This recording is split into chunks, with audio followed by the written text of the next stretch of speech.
Hello, Mercs of Mischief, and welcome back to our lovely Wednesday night with Of Those Lost, a homebrew 5e adventure. I am Kai. I use he, they, she pronouns, and I will be your dungeon Bartholomew master this evening. Joining me are our incredible party adventurers. We're going to go around. We're going to do some quick introductions, beginning with Arcady. Hi, I'm Arcady. I go by she, her, and I play Pell, who goes by she, they, whatever you think they look like at the moment is correct. They're never going to correct you. And yeah, she's a little cinnamon roll. She is. And her mom's makes cinnamon rolls. Yeah. Oh my god, and her mom's made her, so she is like the most cinnamon roll. Oh. I don't know what's going on. Next is Jonathan. Oh, that's me. Hi, I'm Jonathan. He, him. I play Bevan. Also he, him. And he's a tiefling. You know, you can see that now on the little cards. Hey, the cards are all updated with the information. Just trying to survive this, but everybody keeps wanting to get in fights with things that we don't need to get in fights with. It's fine. That's really a matter of opinion. That's some judgment. We're going to throw it over to Puck. Speaking of people who pick fights. Well, despite his assessment of the situation, I would like to note that Bevan and I are Took Bros today. And I am Gavro Scoria, and look, certain battles must be taken up. Taken up. I know what I'm saying. Anyways, he, him, go on. Jade. Hi, y'all. I'm Jade. I use she, they pronouns, and I'm playing Kaja, who also uses she, they pronouns. And honestly, she's a little bit disappointed in everybody. That's the mood. I'm just like, yeah, that's disappointed. And last but not least, Saber. That's me, and I, as a player, am a little bit disappointed in my character. But hey, I do the role-playing thing. He just does his thing, and I just follow along. But yeah, a little disappointed. All we can ask, really.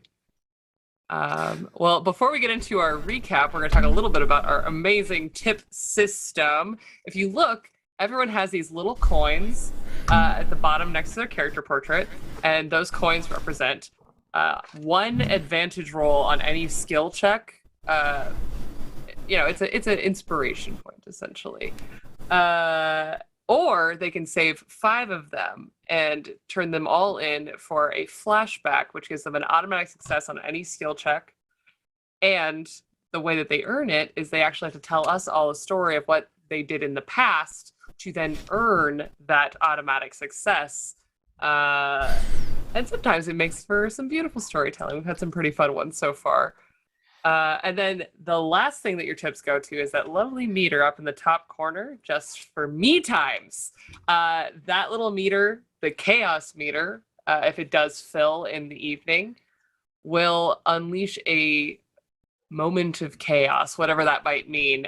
Sometimes in the moment it's going to be something beneficial to the party. It might be a magical item or a friendly face or a bit of information that might help them fix a particular situation. Or it could be something perilous or just something weird. They're in a very strange land with a bunch of strange occurrences. So anything could happen. I think it would be very chaotic if we all got cupcakes. Yes, it would, especially where you are right now. I would actually be a little worried if you all got cupcakes where you are right now. Yeah, I don't know. He ate all the jerky, though, so... Yeah, we already got baked goods? We gotta unpack that shit later. Yeah, how is that jerky, Gabbro? He's thinking about it deep down.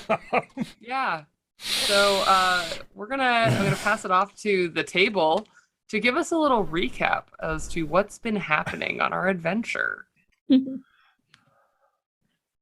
we've traveled into the Hollow, and after some perilous adventures, we found our way to a small, kind of mostly abandoned town. We only found a little ghost boy who couldn't remember his name, and a mysterious town hall that was well lit, well taken care of, and we found Devlin there, who they looked nice and seemed nice. And they gave us shelter and fed us and took us in and offered us information in exchange for secrets. Which was a fine and normal thing to do. 100%. But No okay, red flags. I mean, fine and normal is all relative. Like, we knew we were walking into weird stuff in the Hollow. This person was just kind of minding their own business, offering an exchange. And as far as I could tell, they kind of followed through with the exchanges they said they were offering. So I don't see why it was necessary to really get up in their business. But nonetheless, a couple of our party members did feel that was necessary, and some fighting ensued. Thankfully, people saw a reason and walked the other way before I think anything that couldn't be undone had been done, or at least I hope nothing that can't be undone. Cypher's looking a little off this morning. Necessary is also relative. I mean, you don't know what my needs are. I had to go exploring for my own reasons.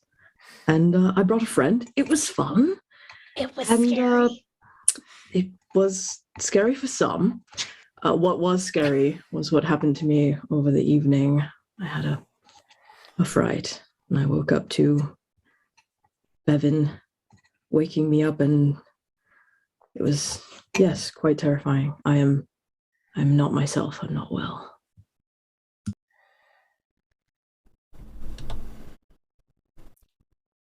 How are you feeling, Kaja? Yeah. I just want to know how a group of people can say, yes, let's all go into the Hollow, and be like, yeah, we're going to have each other's back. And then the moment that something goes wrong, it's, oh, I'm going to leave people for dead. Oh, I'm going to do this thing that people didn't want me to do before. And the most important thing is that we all stick together, and that was like thrown out the window for this encounter. So hopefully in the future we can get a better solution to these types of encounters, but also, like Cypher said, getting into things is as necessary is pretty relative, because now that we have initiated a fight with this night hag and they're gone, they can just pop up at any point in time, be like, you know what, I think I can take them now. And then that's something that we have to have the back of our shoulders for the entire journey. And then if we loop back this way. So, looking rough. I, for one, welcome our night hag nemesis to attempt to try anything. Because I did tell them to remember what we did deliver to them at that last moment before they fled. And I would like to point out that I knew nothing of any agreements or any previous talking to or infiltrations. I went to sleep in the ground. I woke up. My friend had been attacked and was exhausted. Everything was fine. For the first time, I actually appreciated and respected that person. So there's a character growth for you. Yeah. Well, if anyone has anything else, I think it's time to journey back into the Hollow. Sorry, Yeah. the Yes, end of the yes. episode. Yes. My Our good little ghost boy. boyfriend, who was the true innocent in all of this, we managed to put him to rest. And he remembered his name, and it was Pavlo. Loved Pavlo. Well, join us then as we return. The rain falls in the Hollow. The morning, relatively understood to be morning anyways, is still fairly damp. The fog that was thick as soup, couldn't see 5 feet in front of you, is beginning to burn off. You can see the borders of the clouds that roll overhead, that rise off of the river as it passes by northward, southward. The area that you're in a village once known as Gorodzaria, now just Devlin's home for the time being, is sandwiched between the river's edge that snakes southward and then bends northward once it enters Hull towards Pottendam and Lorch. Familiar places. The same water travels through all of them. But for those who grew up in Lorch, you know that you can't fish down past Pottendam because the river here, like everything else in the Hollow, isn't known for its life. The water sounds peaceful as it runs past the docks, just at the edge of town, just past Pavlov's home. The rain runs through the streets, gathering in deep pits and holes, signs of war, decay, maybe water that has seeped into the earth and begun to change the landscape around it. But westward, the direction given to you by Devlin, trustworthy or not, they give you very specific information. Westward, through the swamps, towards the light. So westward is a vast swampland. The last glimmer of the smiling face of Pavlo vanishes,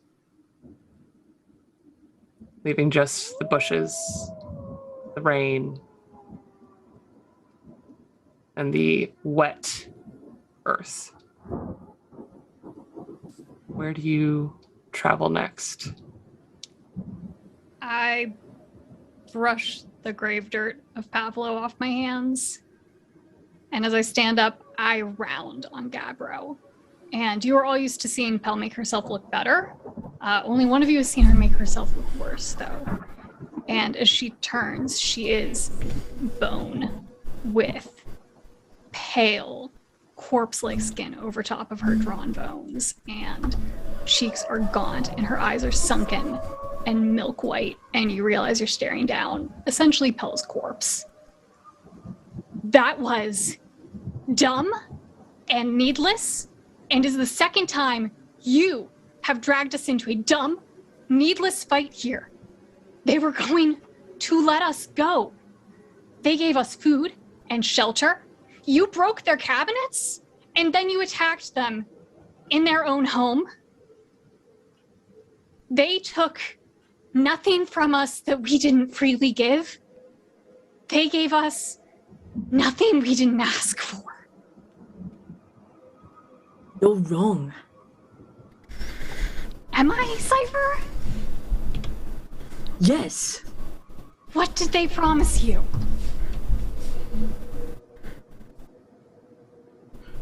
I can't tell you. You But I said you didn't would get it. You said you would never lie to me. Exactly. That's why I'm choosing to say nothing now. They gave you shelter. They gave you directions, and you willingly went back into that house to talk to them. Don't be upset now just because you don't like what they gave you when you asked for something. But you can't be mad at Gabbro for protecting me. I've never been protected before. We are hurt more now than before because of Gabbro.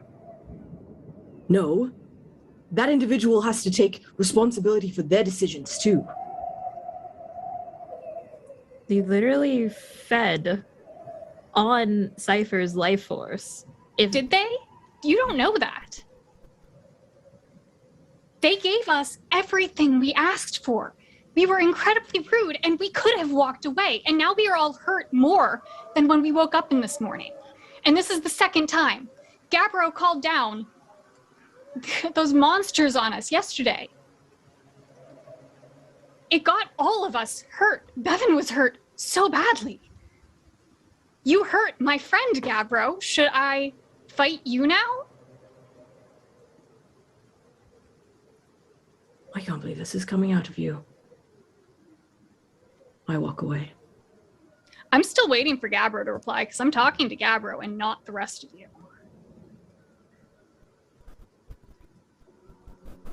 I am sorry. If you see fit to strike me down for Bevan's injuries, then I will accept your punishment. Don't Because that is your prerogative. Don't That be is sorry. your life. Don't be sorry. Be better. We can't just pick fights here willy-nilly. This isn't our mission. That was not our fight. This is our fight. And I point to Haver. We're not here to take out every terrible thing in the Hollow. That's madness. We're here to try to save the innocent people here. Sometimes that means just walking away. When I see a creature like Devlin, I see a predator, not of this world. An invasive species that cares not for the beings of where it exists now, because they are not of this place, and they will gladly eat and consume everything they encounter. It is clear to me now that this place was a trap, and it had a smiling face on the front of it, and I cannot assume that the trap ends here. Except we're not here hunting predators. If you do not stop the predator when you have the chance to, everything else it eats afterwards is on you. You put us all in danger when that wasn't our mission. If we had all been killed, if Haver had never gotten back to Issa, that's more innocence hurt. Sometimes it is best to walk away for the moment and come back when you have a better fight. If we can solve what's wrong with Haver and what's wrong with the Hollow, things like Devlin won't even have a reason to be here. He was a problem for later. Not now. He was letting us go.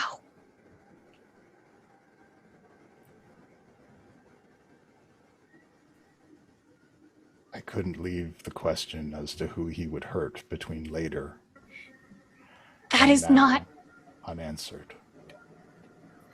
Because Giving I into already your knew own- who he hurt now. giving into your own personal beliefs is not righteousness, Gabbro. It's narcissism. I do not claim it to be righteousness. This is my task, and the road that I walk, as all of you walk your own. I do not wish to do anything that brings harm to any of you. And That yet is here we why- are, tired from a fight and hurt more for the second day in a row because you cannot not pick a fight here. When you really need to.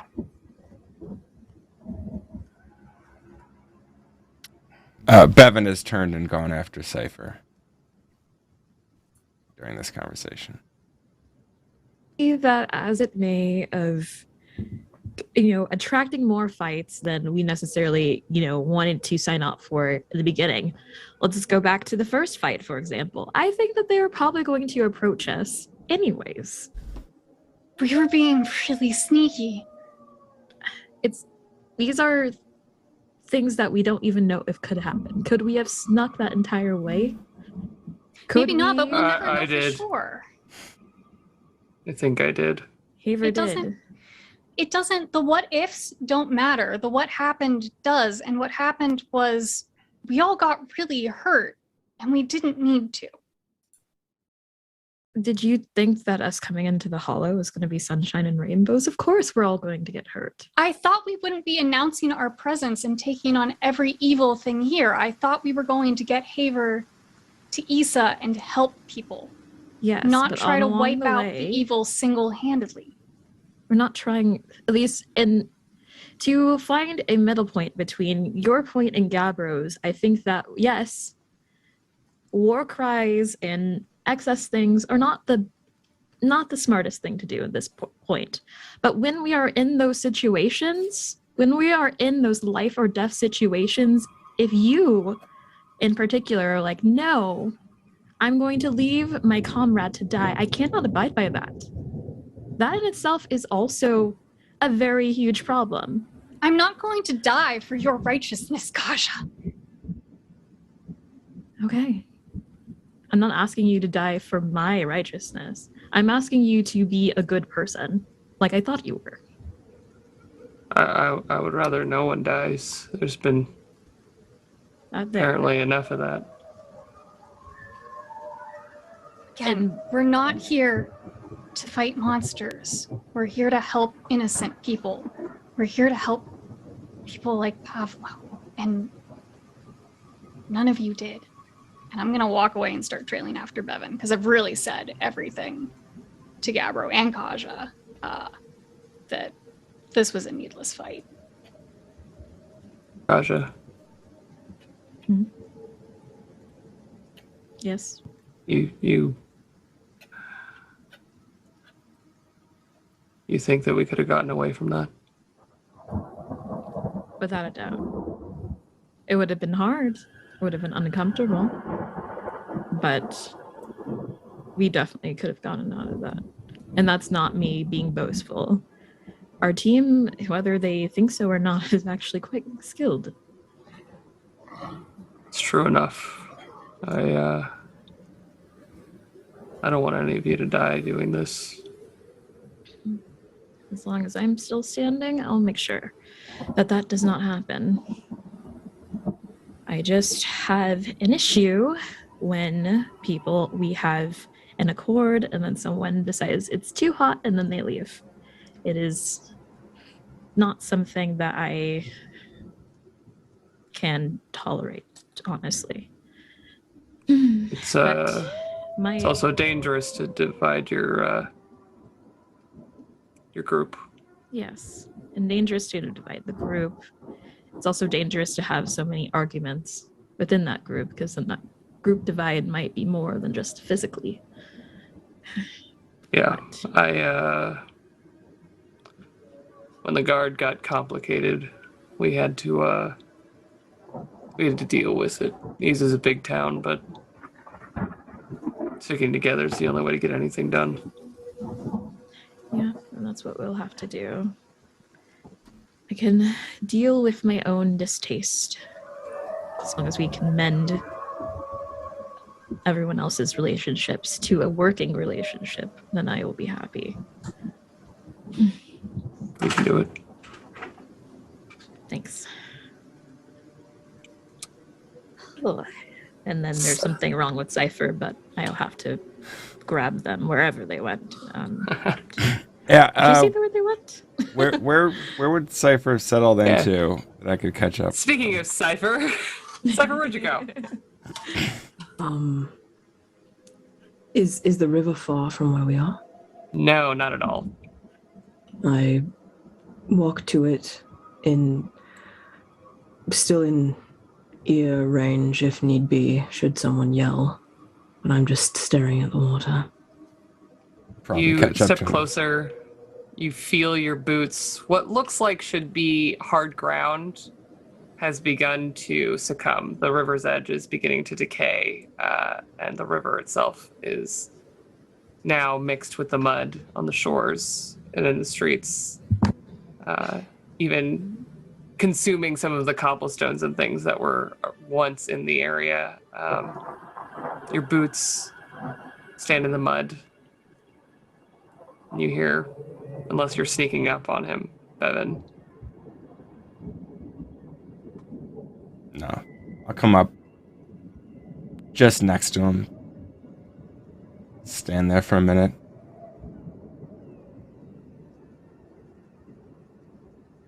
I don't acknowledge you, but I breathe out deeply. This place is, does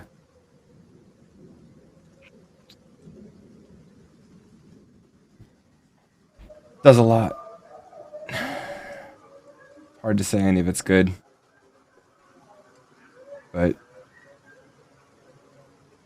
there's something honest about the cruelty of it.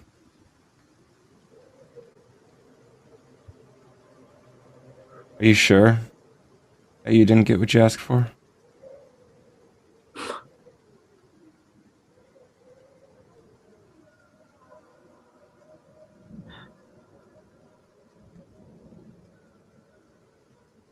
I don't.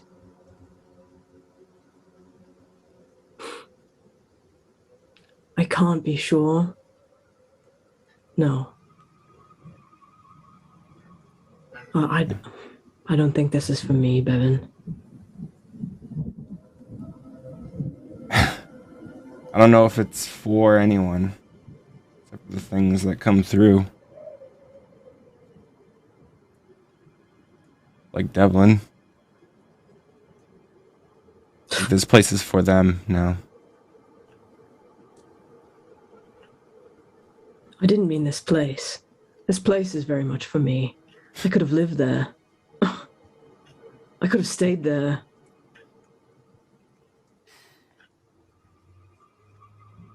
I mean, what you're doing now, coming after me, standing here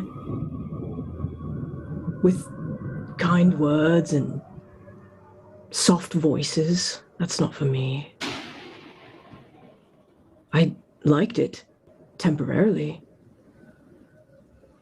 I even began to trust. And the things Pell said, this is why I don't.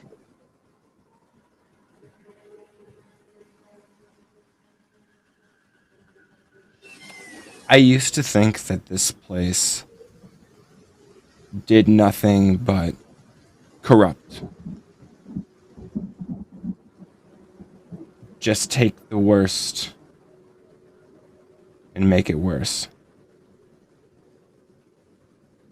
But the more time that I've spent in here, now being in here with others,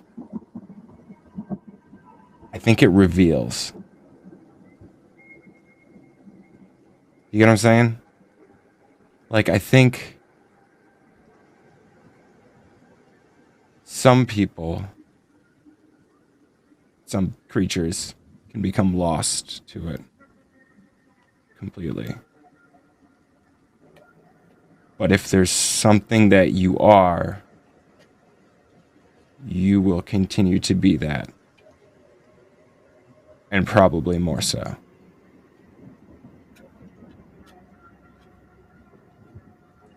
When I was first lost in the Hollow, I was very small and I was very scared. And all I ever wanted, all I ever pleaded for, was to go home. And I didn't think I ever got that. And then whatever decided to take pity on me here, and he kind of like reaches towards a shadow on the ground. It eventually found me a home. And I'd really like to go back to that.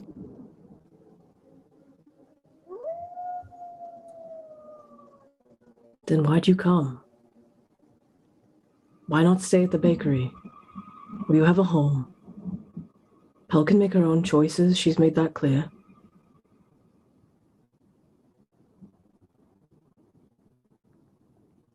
There's something in me that came with me from this place. And it came with Pell too.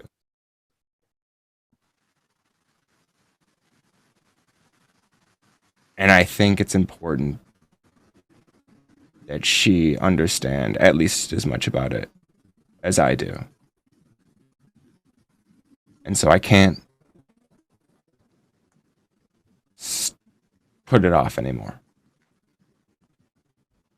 So hopefully we'll find out what we can find out and then leave.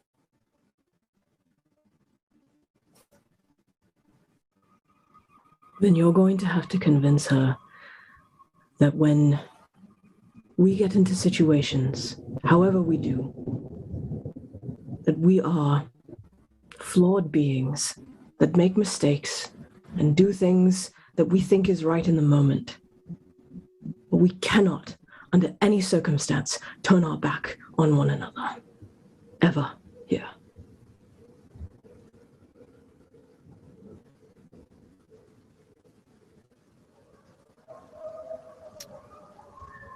Yeah.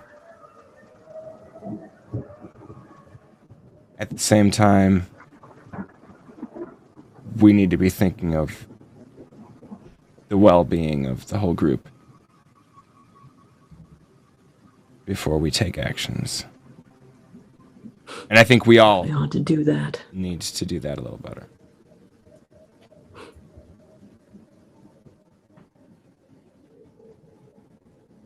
Well, I think the end goal definitely outweighs anything personal right now for me. And I can agree to try that. As long as you understand that the more these types of things happen, the further away I'll get. I just want us to all get through this as best we can, you know? I guess, try to... I've never really been able to talk Pell into or out of anything, but maybe perspective. I mean, she's never very far from you, so chances are she may have heard some of this anyway. Looks over his shoulder. Yeah.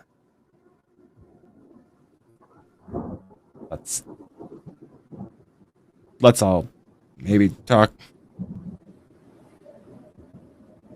And he'll kind of turn back towards and sort of like split the difference. Everyone is loitering for the most part.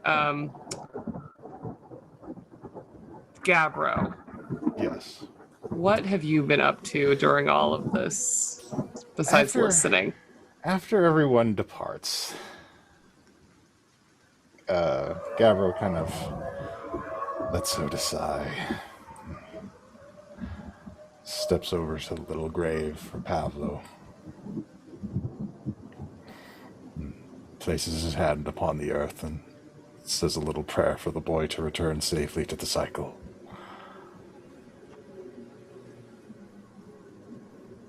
Then stands up.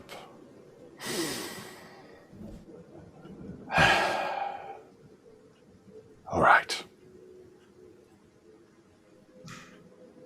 New plan.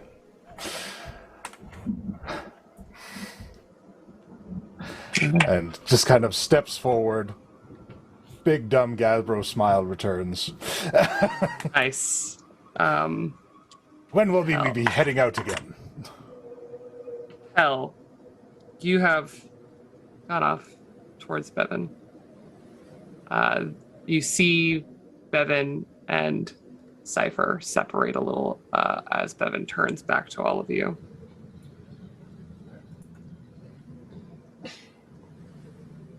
You said then? Are we all prepared to move on to Issa? For hours. Are we all clear on why we're going to Issa? If I may, I wouldn't blame you all if you just went back. This place is... It's not how I remember it. Respectfully, Ava, that's exactly the opposite mentality of what we need to have right now. All of us. We need to stick together. We need to cover each other's backs. To get you there safe. To find the answers. And then we can move on. I'm just hoping that the magistrate is still there, if I'm honest. She sent me, but that was probably 200 years ago. If you made it, other people can. Okay. Whatever we find there, dear Haver, it will answer the questions that still linger. Whether it be good news or bad, at least we will know. And you'll have completed your mission. I hope that everyone can get what they need out of this place. And I'll take the potion out of my pocket and walk over to Kaja, hand it back to her. I don't know when to use this. I fully trust your expertise on this whole place. I've been in here, and Haver's been in here. Obviously, that doesn't mean we have any idea what we're dealing with.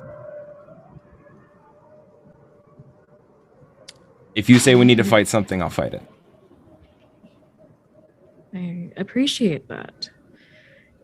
And it's not my intention to be the person that's like, everyone get off over your feelings, have no feelings, just do what I tell you to do. That's not where I want to come across as at all.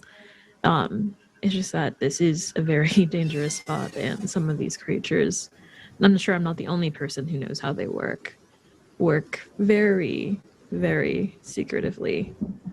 We're talking traveling through planes secretly.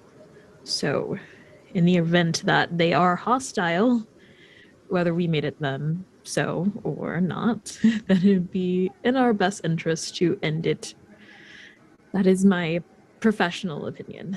But as for the potion, I mean, if you don't want it, then that is totally fine. I personally have no use for this type of potion.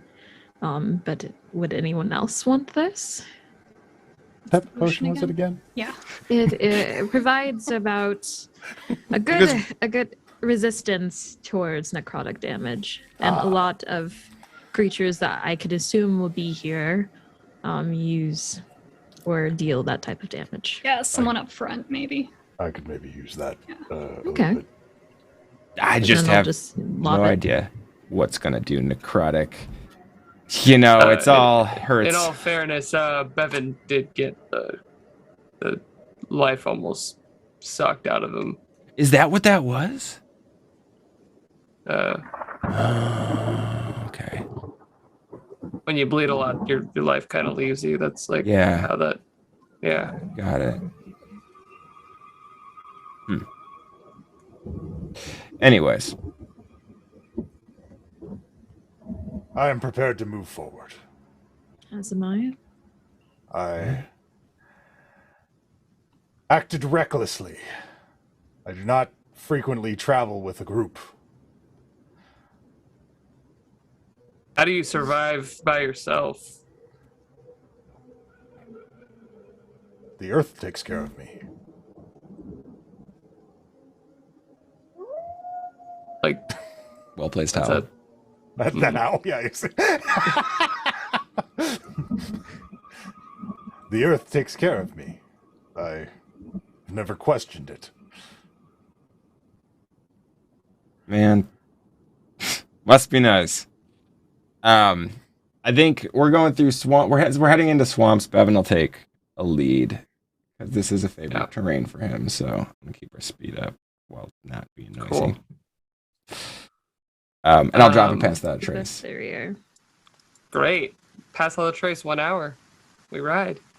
Okay, so just so you guys understand how this next leg is going to work. You guys are exiting Gorodzaria towards the west, and it is a long travel through a very treacherous terrain. There will be a series of perception checks to see if you can see the torch that was told to you. and a series of survival checks to see if you're actually finding your way. Thanks to Bevan, you can't get lost, but you could still turn the wrong direction. You'll eventually find your way out because can't get lost. Everything else, low fog. You'll see the place is kind of strange. So anything you guys can do to help whoever is taking the lead, see the torch and find your way. I will check in with you all before the roll happens. But as you all turn to leave Gorodzaria, where there were fences to hold in livestock, sheep, cattle, goats, they've all decayed at the city's edge. There was a road that branched off of the square just outside of what was Devlin's home, headed west. And while the road itself decays, you lose track of it very quickly. You see, just like where Cypher had stepped near the riverbank, the ground here is thick and saturated with water. And a smell, kind of sulfuric smell, rises. And out beyond you, the low fog seems to obscure anything extremely far away. And if you look, you might see a shape just for a fleeting moment, but it's just a wisp of fog, right? These wolves have great timing. The rain cuts through the fog, and you see where the mud becomes just water in patches. Welcome to the damp moors, a new feature, not on the map you drew from Kaj's home, that has taken shape to the west of Gorodzaria.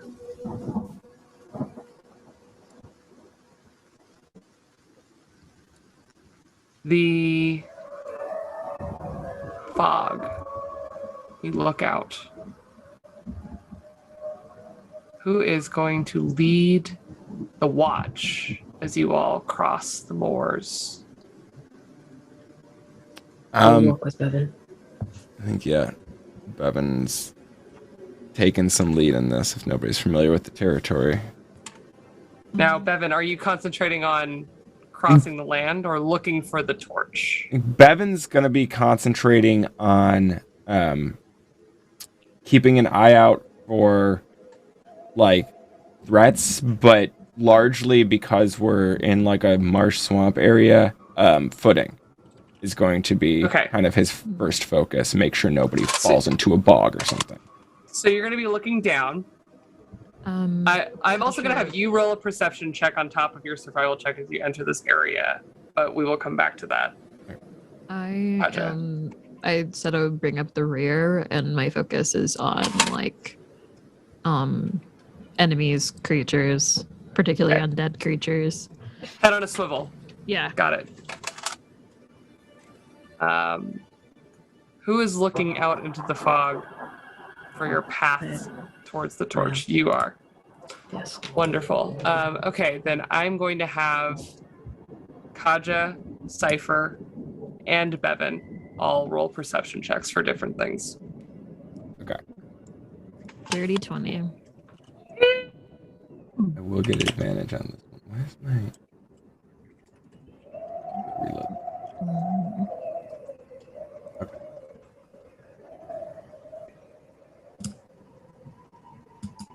Wow. Double 14s. Okay. It's 14! a roll. And a strong 11. Okay.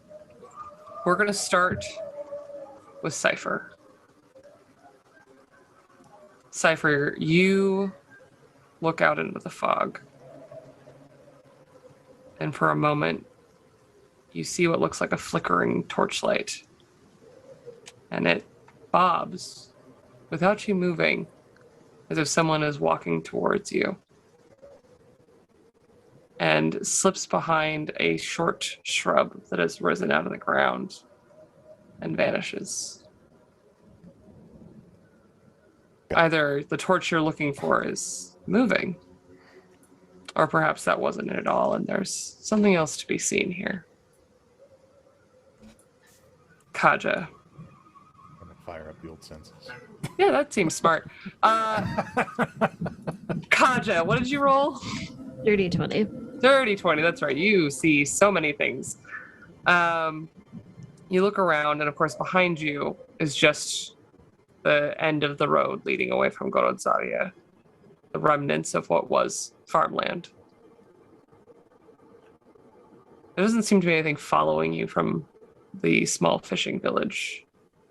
You look to the right and to the left, and you can see the borders of this marshland begin to rise and eat away at what was fields, the remains of orchards, a trough sitting half in the swamp and half on land. There doesn't seem to be a lot of movement in the water, which is both nice. Nothing's kicking around the water. No amount of wind is stirring it enough that you need to worry about a storm or something like that. But it's almost eerily still, like no one's touched it in a very long time.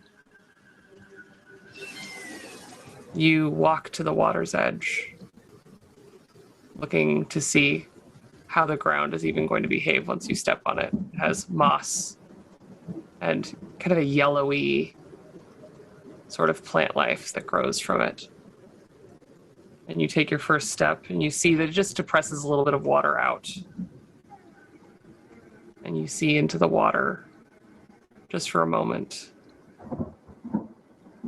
what you think is a face. But the water that you push out from the moss makes it dissipate. Oh boy. Bevan, you look out. You know bogs and swamps, marshland of all forms. This moor is new. The plant life itself hasn't grown very tall. It's definitely not a swamp in any way. The bog here is not fruitful enough to be a fen or anything in that measure. And you just look around and you take it all in. You don't see a lot of swamplands south of Lorch, but the area nearby has a few bogs and things like that. And you've definitely traversed your share, getting near Rigger's Rest and some of the other places that you've just skirted nearby in the hollow. But this one is strange. The Hari River has spread out here over what was just grass. And the way that the plant life has grown, it's stunted. It doesn't smell right. It doesn't quite feel right. But the water is here nonetheless, and the land has evolved. As you step forward and you look down into the water, you see not a fleeting glance, but the corner of a bone just resting in the water.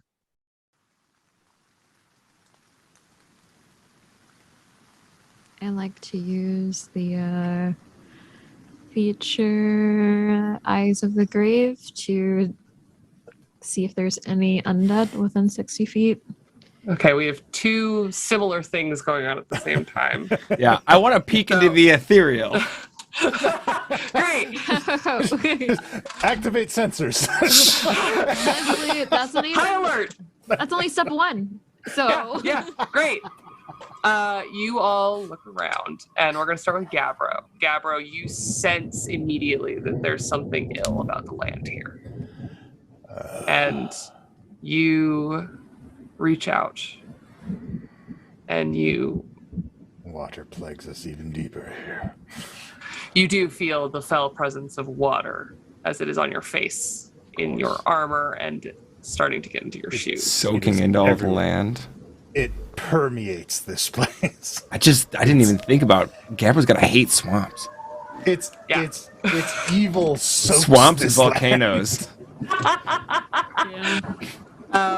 You do not sense in your direct vicinity anything of celestial fiend or undead, but there is just a general presence that leaves you unsettled and smells of sulfur and ash. You are muted, my darling. You're still muted, my dear. I thought. There we you go. Hear me now? Okay. Hello. I do not feel any malevolent presences here, but this place is gross. I concur. In that case, I assume that they just basically do the similar thing, so I don't want to be redundant. Sure. So instead, I'll cast detect poison and disease. How does detect poison and disease work? No one ever cast this spell at my table. Yeah, this is my first time using it myself. For the duration, you can sense the presence of and location of poisons, poisonous creatures, and diseases within 30 feet of you. You can also identify the kind of poison, poisonous creature, or disease in each case. Wonderful. That's crazy. You reach out and, like many spells in this kind of pantheon of spells that just see how nature interacts with the living world, you get little blips because plants are rife with things you should not consume as a living being.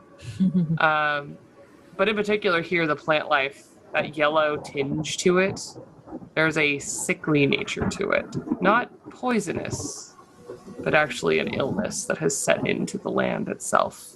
And that disease, would I know of that type of disease? Or maybe something similar to it? It is something to the extent of exhaustion. Like the land itself is begging for the relentless tide on it, the strain to pass. Gotcha. And you shouldn't eat it. Yeah. Don't eat the plant life here. Yeah. It's all bad. That's for sure. Yeah, that's for sure. So, no foraging for any, I guess, salad options around here, if it wasn't obvious already. Tucks the herbalism kit away. That's good to know. Now, Bevan. I'm looking for ghosts. I would like you to roll me a survival check as you cross these marshy lands. Okay. I get double proficiency on this then. So that's a 13. Thankfully, you have double proficiency. Let me see here. How did we do? Bevan, will you roll me a D4? D4. Owabunga. A 1. Wonderful. Bad? Wonderful. You begin to cross this land. It is strange and unlike most swampland that you've encountered. And while you walk, it is slow. You do not travel as fast as you are used to, but you're you, and you help your party travel relatively quickly in this region nonetheless. You almost find yourself unable to travel due west as you think you are traveling anyways. And you stop for a moment, and you look, and ahead of you is a large pond.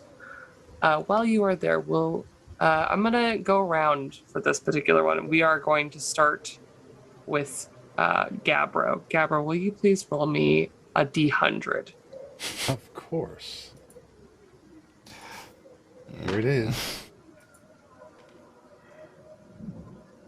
26. All right. You get to this area where the land itself seems to part for just a moment. And while you all stop and consider your path and you wait for Bevan to tell you where to find shore footing, Gabbro's shadow keeps walking forward once he has stopped. And you see it walk forward across the water. Hey, get back here. And you see it reach out to a shadow that just seems to roll on the water's surface. And they both vanish.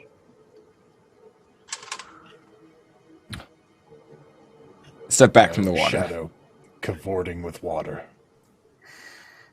Bevan, Yeah. you find a way around this particular water hole. And manage to travel forward. You have not gained a lot of ground, but enough to say that you definitely made a little bit of headway, and enough to try looking for this torch again. So, unless anyone would like to do anything over the span of about 2 hours of travel in marshland while watching Gabbro's shadow drown another shadow. Bad shadow. I'm just gonna drop the detect poison and do a detect magic because I'm just curious. Sure. There is a lot of just general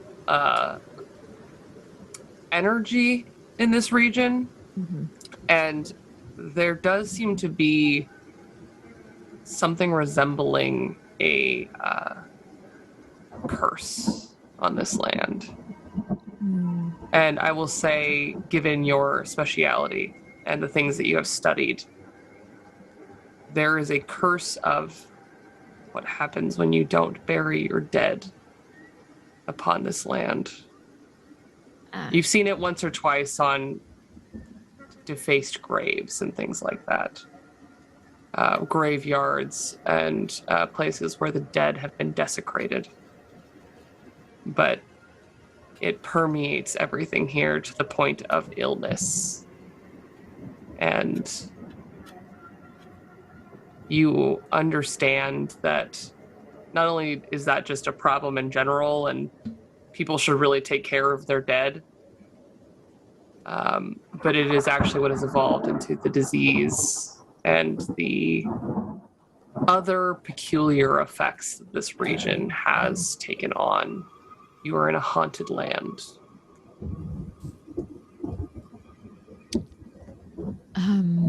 So that swamp, it's cursed. It's haunted. I mean, I don't know what we expected, but Yeah. just so is- y'all are aware. Very wet. Like the whole thing. Yeah, at least as far as I can tell about. It's Yeah, that- literally on all sides of this 30-foot sensory range I have, so would be able to assume it's everywhere. Do you know of any method to defeat this curse? Don't get cursed personally. I can remove curses, but it is a very powerful spell and it does take a lot out of me, so I could only remove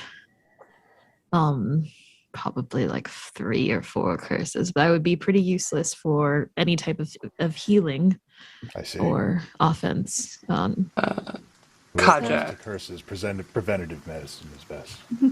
I'm going to have you roll me, just for fun, a d20. A d20? It's a flat out d20. Cool. It's a 12. All right. We'll come back to if that plays any role later. You good. do know that something like a hollow spell or something like that could possibly purge sections of this land. But it's bad. This area is bad. This is kind of more in line with what you expected to find in the hollow. Up to this point, it's just been like forests that have been left untended that are kind of spooky. This is fully haunted lands.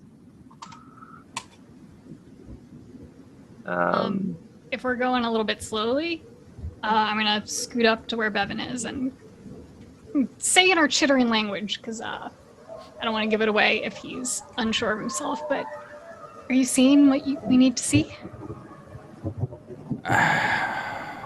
This place is weird. Yeah. I mean, finding solid ground, but some of it's more deceptive. Can you point down the road where we need to go? Yeah, do we have any sort of eyes on the torch at this point? That is a question for Cypher. Cypher, you want to roll me another perception check? Oh, I was gonna cast a spell. Oh, do it. Oh, I Cast will. your I spell. will say. I've mostly been keeping an eye on the path and immediate surroundings. Cypher's been kind of eyes up. Yeah, a mile down the road then, or as far as I can get. I'm gonna cast clairvoyance. Oh, okay. Tell me about clairvoyance. Clairvoyance is, if I can click on Roll20, create an invisible sensor within the range. So the range is a mile to either a location familiar or one in an obvious location. So I'm hoping, like, however far away that I can place it is the obvious location. Yeah. The sensor remains in place, can't be attacked or interacted with. And I can choose hearing or seeing, and I would choose seeing. And so as long as the sensor is in place, I can see where it's centered. Great. So I would hope, I would just like to see where we're walking towards. Sure. As we're walking towards it. Go ahead and roll a perception check, and I'm going to say that your clever use of clairvoyance will make the DC a little easier. Fuck me, 6. You know what? No, can I cash in my tokens? Yes. Because that's... Absolutely. This was clever, and it should work. Was clever. What is for narrative reasons, what is the range on clairvoyance? How far away can you set it? It doesn't say. I can set it a mile away. Okay, great. Then yes, absolutely. Yeah, I mean, and for a flashback, Pell hasn't gone on a lot of adventures. A lot of her experiences with neat things or the stuff she can do are horribly mundane. The time when she uses this most are when she and Bevan are hunting and they're trying to sneak up on deer, and placing a clairvoyance a mile ahead on their path helps them find the deer better and bring home a good kill to have a big feast in March. When was the first time you remember using this ability? Not too long ago. It's pretty new. And stuff does tend to creep up quickly on her unexpectedly. So it probably happened accidentally while they were probably just talking and saying, wouldn't it be nice if we could actually see what was going on in the woods down there? And then it just happened. What does it look like when you cast clairvoyance? I think it's a very subtle spell, since it does not look like anything when the sensor is planted. I think it just looks like because I know I'm about to see two things at once, I kind of touch Bevan's shoulder for a little stability and just close my eyes, and like a tiny little pulse goes out from Pell as it's cast. It's like a little breeze that you would probably miss it if you didn't know what it was like. And when I open my eyes again, I can see two places at once. It's a little disorienting. And I like sway a bit, and Bevan probably knows what I'm doing. The first Catcher. time you did it, the bushes around you just rustle like a quick breeze blew through, but you thought you had heard, Bevan had pointed, you thought you had heard a deer passing through the forest. And you closed your eyes and thought, wouldn't it be nice? And you opened your eyes and you were still looking at the same spot and Bevan, but also a deer, the white tail walking just slowly away from you, only a couple of feet. And you remember the feast after. The smiles on your mom's faces, everyone praising the food and the care of bringing something back to Lorch. This time, Feels nice to do a spell that isn't destructive because so many of Pell's spells are purely destructive. Pell spells. Yes, absolutely. You cling to that memory. Everyone's smiling and laughing, breaking literal bread, and enjoying a nice roasted deer. And this time you close your eyes and the sulfur vanishes for just a moment. And you feel the breeze of that forest. Warm, sweet. Just the nice scent of leaves, some flowers. And you open your eyes and you see both the swamp ahead of you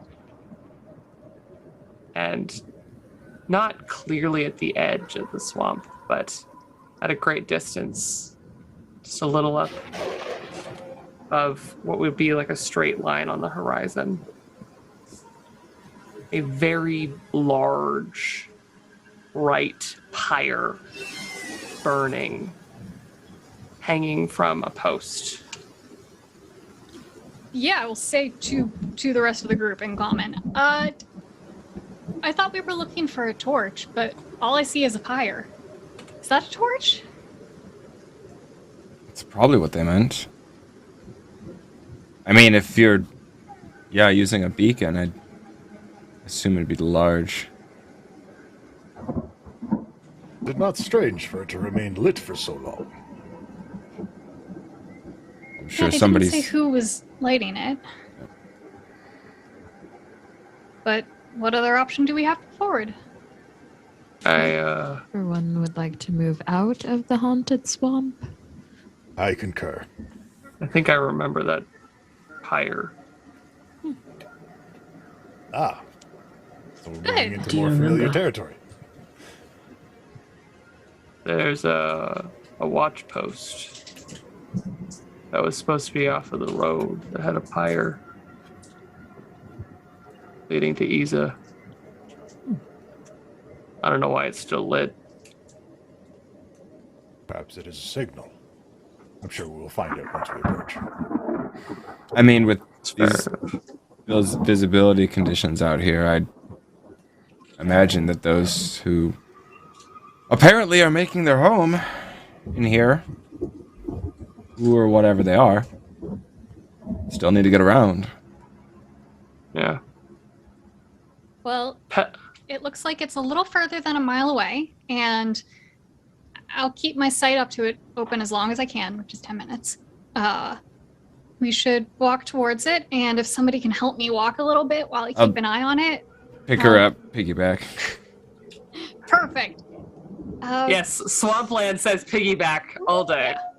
I can try and make sure nothing there is waiting for us. I will say through your clairvoyance, I will allow you one more perception check. Okay. 6. We gotta work on that. That's real bad. Look, there's other things that I'm excellent at. Perception is middling for me.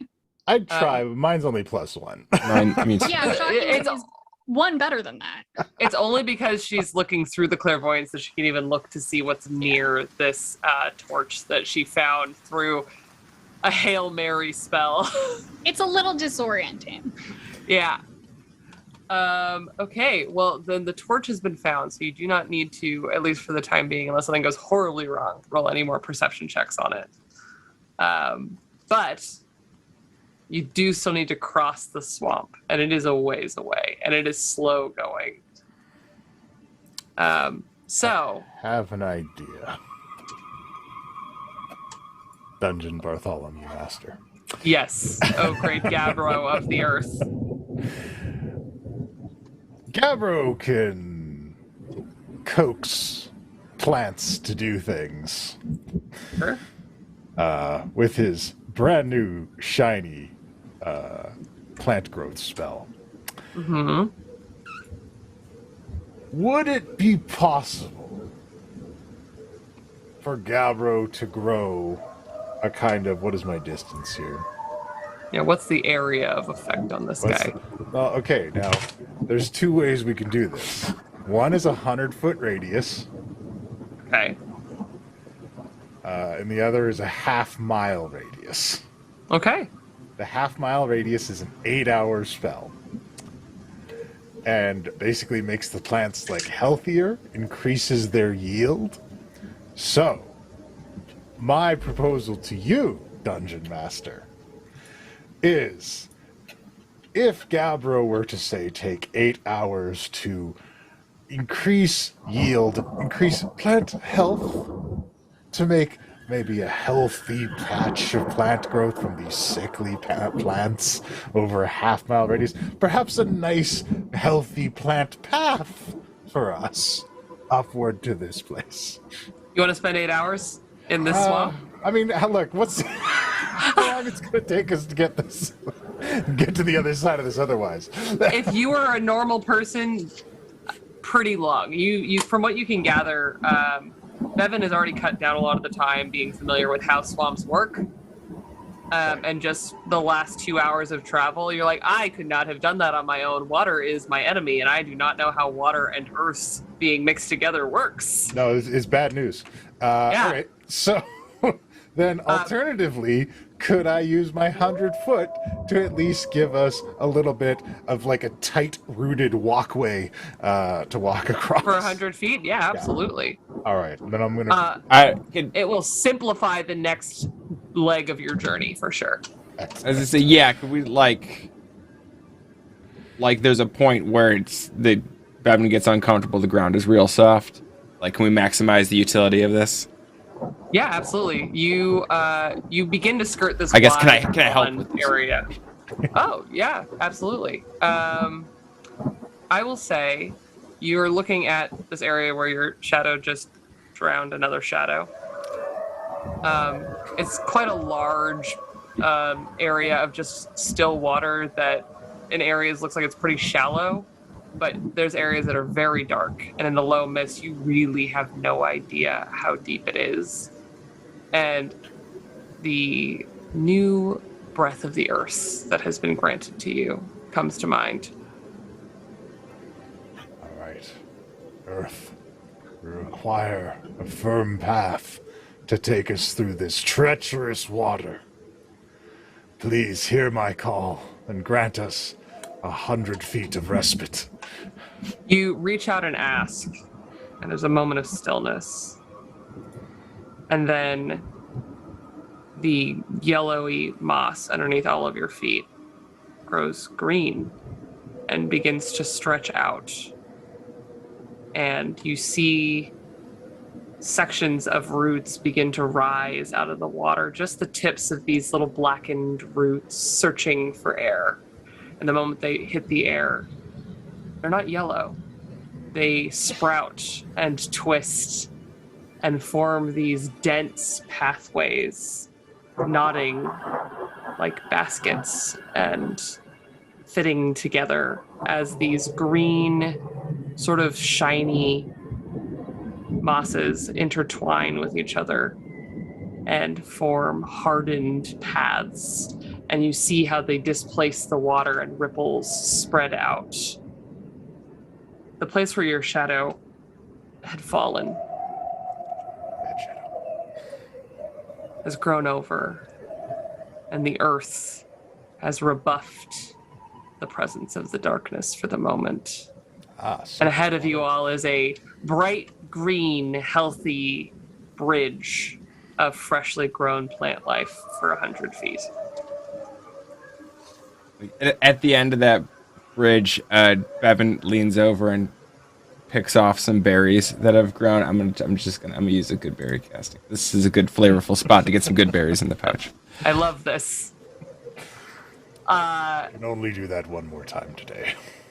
The path grows ahead of you, and before we take our break, I would love a roll of a d6 from Pell. You muted. 1. Am I? No, you're not. Wonderful. Oh, no. No, you got it. You're Is good. that- you moved your mouth. Wonderful. You all venture forward with the aid of the earth and with true sight as to where you are headed. It's slow travels, but 100 feet is quite a boon as the fog swallows the path behind you and teases the path ahead. We are going to take our break. As we go across it quick before we go, I'm going to turn to Haver and be like, the earth takes care of me. Good. We'll be back in 15 minutes. 1. Welcome back from the break, everybody. We're going to go around. We're going to talk a little bit about the other fun things you can see us doing both on this channel and elsewhere before we get back into our creepy story for the evening. We're going to start with Jade. Oh, okay. Hello. Hi, I'm Jade Valkyrie. I use she, they pronouns. I'm a host, content creator, cosplayer, producer. I do a lot of nerdy stuff. Coming to like this week and next week. Tomorrow I will be doing a Monster Prom stream on my own Twitch channel, and I'll be also cosplaying. By popular vote, it will be Polly. It was really, really close. We got a tiebreaker. So that's what I'll be doing on Thursday. I believe the 22nd, which I don't know what day that is, a panel with me and a bunch of other really cool people in the tabletop space will be airing on for Roll20 Con about like just horror TTRPGs for tips from players and from GMs. So that's really great. And I also mentioned this campaign in that panel. So that's also really cool. And then next week that's my usual schedule. So Mondays I play for a really long campaign called Feywild Mount, where I play not Kaja. She's just a very energetic and little bit reckless bean fox girl. And that's usually what it is. The best way to figure out like what exactly I'm doing and when, since it's all so scattered, is Twitter. Twitter is the place to be. Fully agree. All right. We're going to bounce it over to Puck. Hey, it's me, Puck. How's it going? You doing all right tonight? You know, it takes me time, sit back, enjoy, relax, turn the lights down, we'll listen to the show. It's great. We'll have a good time. Anyways, the important thing is I want you to know, and not just you watching right now, you in the future watching this on YouTube particularly, I want you to check out all the cool shows we got on the Mercs of Mischief, man. We do another show on Monday. I'm the dungeon master there, and we're hanging out with a giant lady. It's winter now. We got some chaos going. Stuff's happening. You should really check it out. It's called Last Light.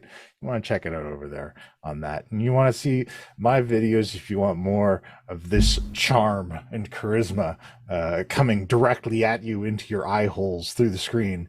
You can check out Puck and Talk on YouTube, where I have various videos of me being just like this, and you can check those out later or in the future, but not right now because we're watching this right now, like we said earlier in the beginning. Anyways, next.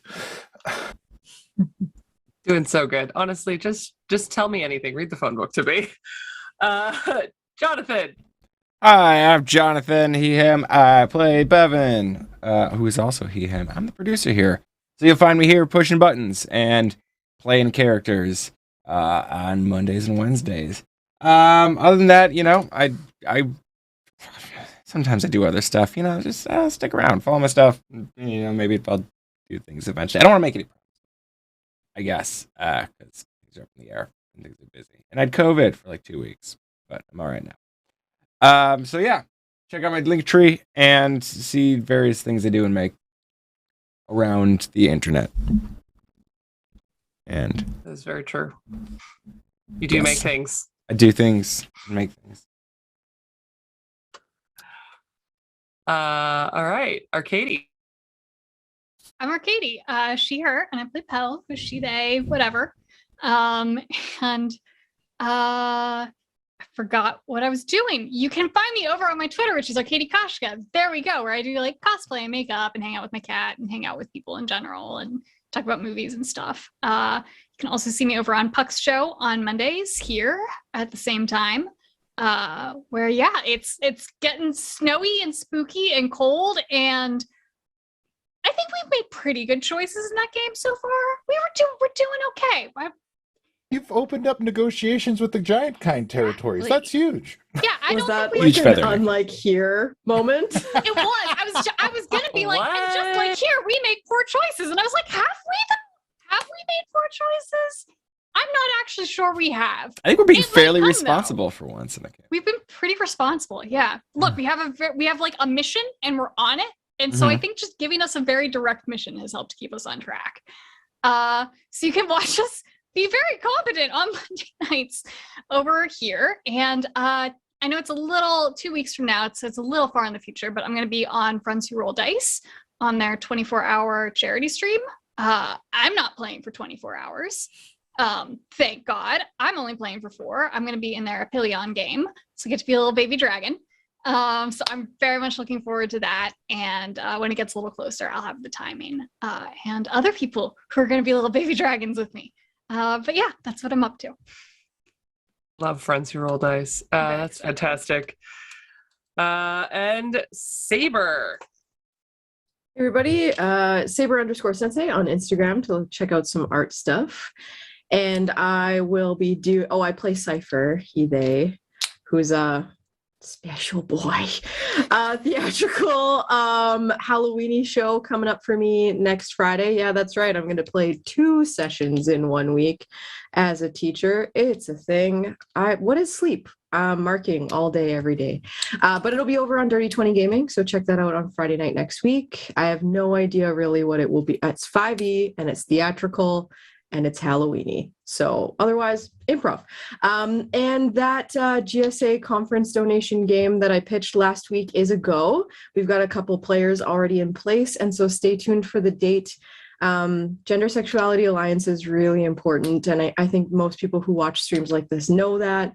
And the conference needs some money to do some cool stuff with kids at the conference in November. So the actual conference is November 19th, so it'll happen before then. Try and stay tuned and see if you can donate to some queer kids who want a really good conference. So yeah, that's it for me.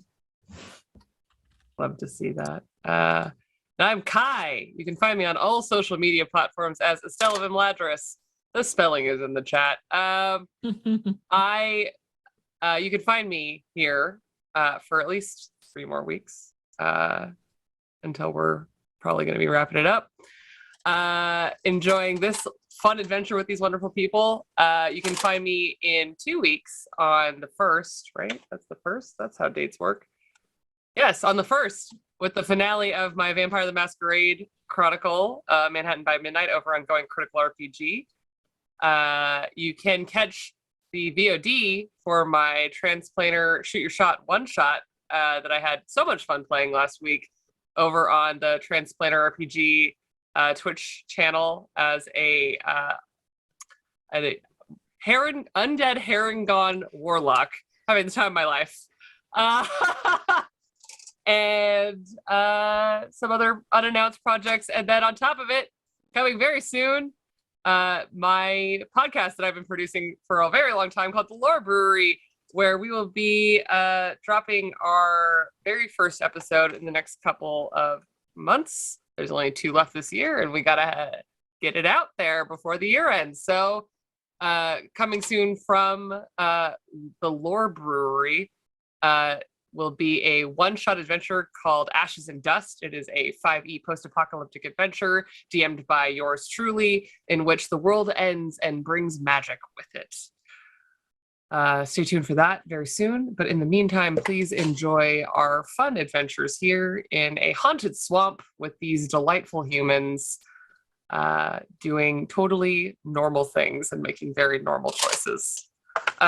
Before we get back into it, we are going to talk about our fun tipping system again, because boy, people are making some excellent choices with those fun contributions to our game. The tips go towards these fun tokens that help our cast first and foremost. So each of those tokens you'll see next to them is one advantage roll. And that just allows them to hopefully do a little better on something. But if they collect 5 of them, like you guys saw this evening with Pell, they can turn them in for a flashback that allows them an automatic success on a skill check of their choosing. The only fee for it, besides the tokens, is they have to tell us a little story. So we get to find out a little bit about them, and they get to succeed at something that is important to them in the moment. But last but not least, every tip goes towards our chaos meter that feeds my ability to add a little bit more interesting sparkle to this narrative that wouldn't otherwise be there, that is contributed by you all. That could be good or bad. Sometimes it's just fun for me. All of this is fun for me, though. And yeah, absolutely. Please tip generously. This cast is amazing, and we want to support Mercs of Mischief making more amazing content. But without further ado, we're going to jump back into the hollow, where the mists swirl over a freshly formed land bridge made by plants, thanks to the earth itself, called upon by Gabroscoria.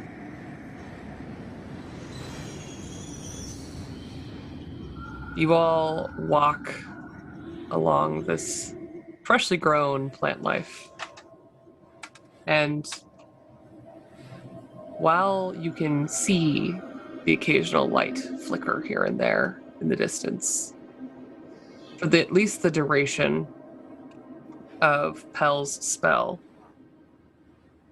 nothing seems to shift or change in the area. And your travel that you lost a bit of time on catches back up, and you guys have made it halfway across the swamp. Pell, your clairvoyant spell does dissipate, but you will remember what direction to travel. And now that you know where it is and you've made it about halfway, you look out and you squint.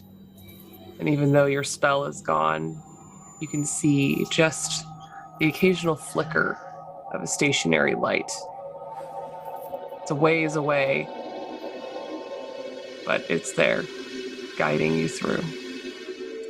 I can still see it, and if we keep walking, we'll get there, but we're still going to want to be careful. Just because I couldn't see anything to begin with doesn't mean it won't show up by the time we get there, but we're on the right path.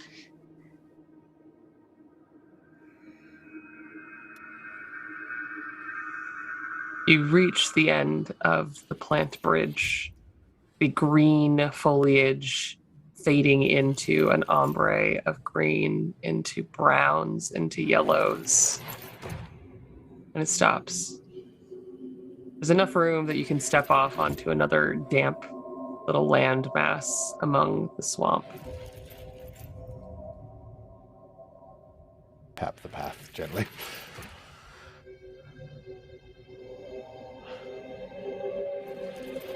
Are there any, if looking into the ethereal, are there any ghosts in this place? Bevan. Bevan. You, for a moment, when you first entered this area, looked around through the ethereal, and you just saw a passing shape that could have just been fog. But this time, in the dead center of the damp moors, you reach into the ethereal, and all around you, standing in armor, plate, scale, chain, horses adorned in plate, standards bearing the marks of Hull, the protectorate of Bolsenia, and some foreign emissaries as well, just stand and stare back at you, their waists saturated in the water. But the water doesn't touch them.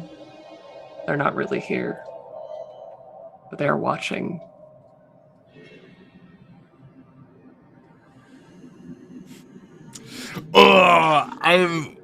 Bevan's got to think for a minute about if he wants what he wants to say to who here. So, are there any ghosts, Bevan? Yes, what do you look like as you do this? Do you have a reaction? I think his cloak, the eyes on it shift slightly. Like they're just sort of dark gray on black. And I think they just shimmer a bit for a moment, and then kind of it recedes.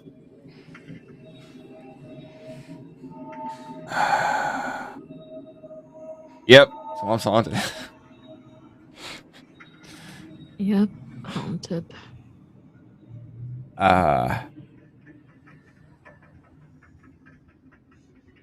God, what languages have I heard Kaja speak?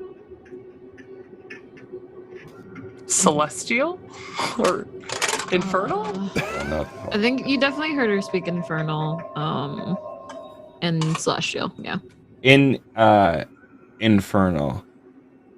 Bevan. Yeah, Infernal. It's the battle that haunts the place.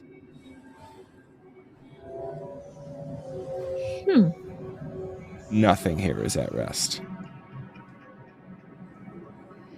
And back in Infernal, Kasha will say, all the more need to move on as quickly as possible.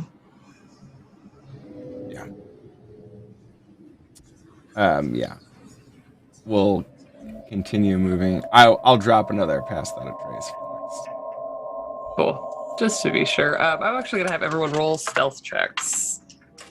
All right. Okey-dokey. Just in time Pass, then, eh? path trace is a +10, yeah? Yeah. Yeah. Oh shit, nat 20, baby. Oh, dang. You're invisible.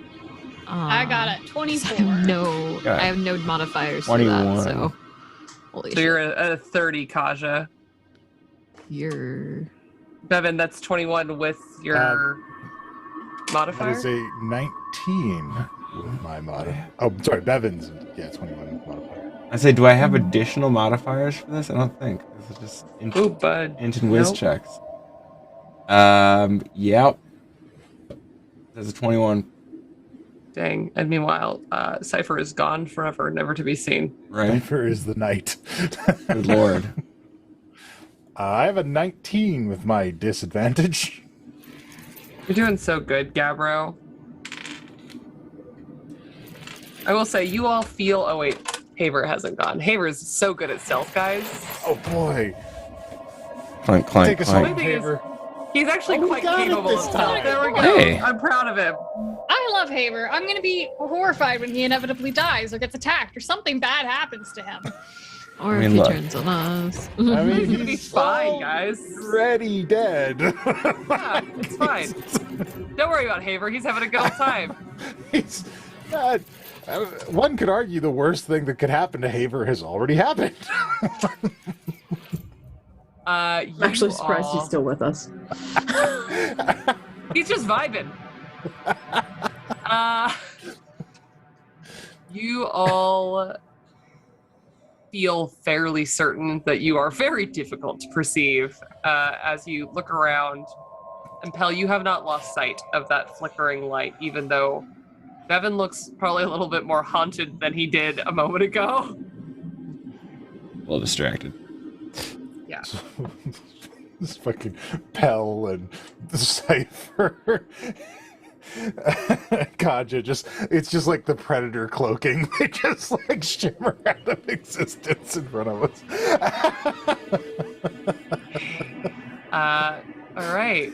Bevan, will you please roll us another survival check? And Cypher, I'm going to have you roll me a d6. Okay, so that is a 19. Good.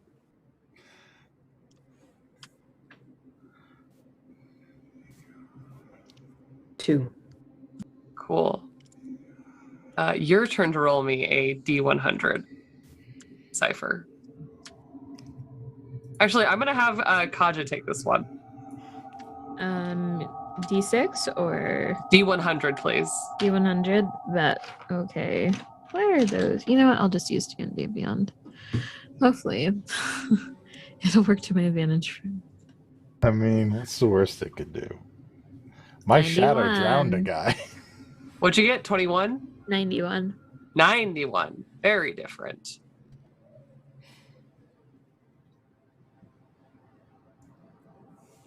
Interesting. Okay. Don't like.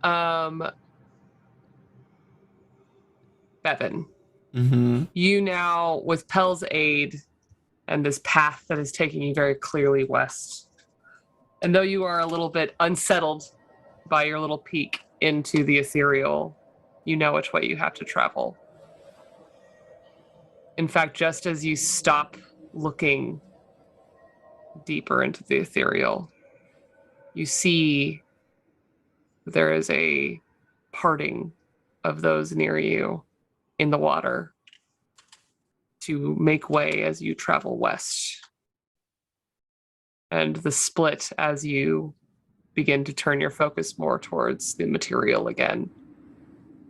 You see that mixed among them are hunched over beings with long snouts. Something not humanoid about them.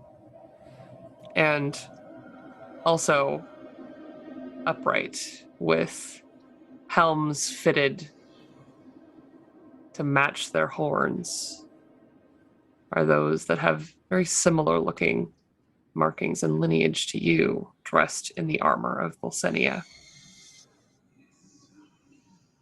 But for now, you must travel forward. The path ahead is relatively clear. And as you walk, Kaja, hanging low over the water, not far ahead of you, you see one of those lights just lightly bobbing over a spot in the water. Not moving, just sitting there.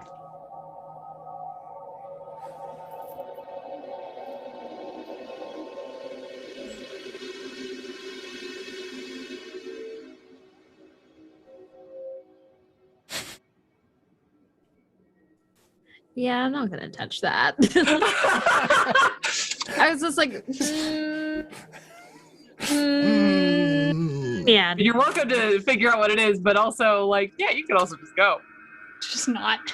Yeah, not gonna judge you. Just like, yeah, no. Not my circus, not my monkey. You know, wait, do I have mage hand? That's the question. That will be the deciding factor. Okay, I don't. So You know someone who does if you wanted to point it out. So Pell, Mm-hmm.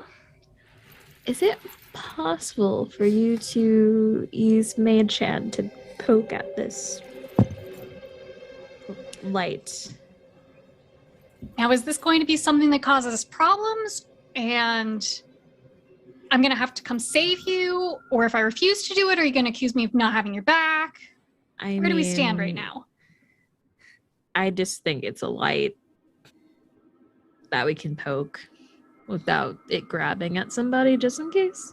But you have 100% You're a grown person. You can say no. How far away from it is it again? It is just off the path that Bevan has found. You guys are just hopping between little islands, essentially, of earths among the water. And this one is maybe like 7 or 8 feet off from the mound that you are standing on. Is there any insight or perception I can do now that it's been pointed out? No is also an acceptable answer. I will allow Kaja and Pell to both roll an Arcana or Religion check. You have to just tell me which one. Arcana for me. I'll do religion then. 19. Pell, that's a freaky light, and there's a lot of things that cause freaky lights in the world of magic. Kaja, this light has a bit of a familiar tinge to it, and you've seen a few wisps of light here and there now that you've walked through here for a little while. And you realize that the familiarity of them is because you have an ability that emanates a similar light, as does Gabbro. What you see before you is an orb of radiant light. Okay, so it might sting a little, but I don't think that it would be 100% harmful. Well, it wouldn't hurt my mage hand. Yeah. Kind of look at the rest of the group, and Pell's a little. Would it be helpful, Pell, if if I cast protection from evil and good on you? Would that make you feel more safe? Not really. I'm more worried about the rest of the group. And I've already cast Mage Hand at this point. It's hovering near me. I mean, my little shadowy Mage Hand. There's so many almost instantaneous mass healing spells that I could prepare. So yeah, everyone stay within 60 feet of me and we should be good. I'll hover my little smoky Mage Hand near it and extend one finger and poke, because hey, me chasing dancing lights and poking them is literally what got me into this predicament when I was 6 years old anyways. Absolutely. Poetic. There's a familiarity to this, actually. And it almost seems strange that your mage hand is a shadow reaching out to a dancing light in the fog. The very thing that was beautiful enough to draw you in the first place. And change you for better or worse, but most would argue better, into who you are now. Your shadowy finger reaches out and pokes. The light swallows the shadow for just a moment, with no effect. Your mage hand is attacked, and the orb just continues to float there.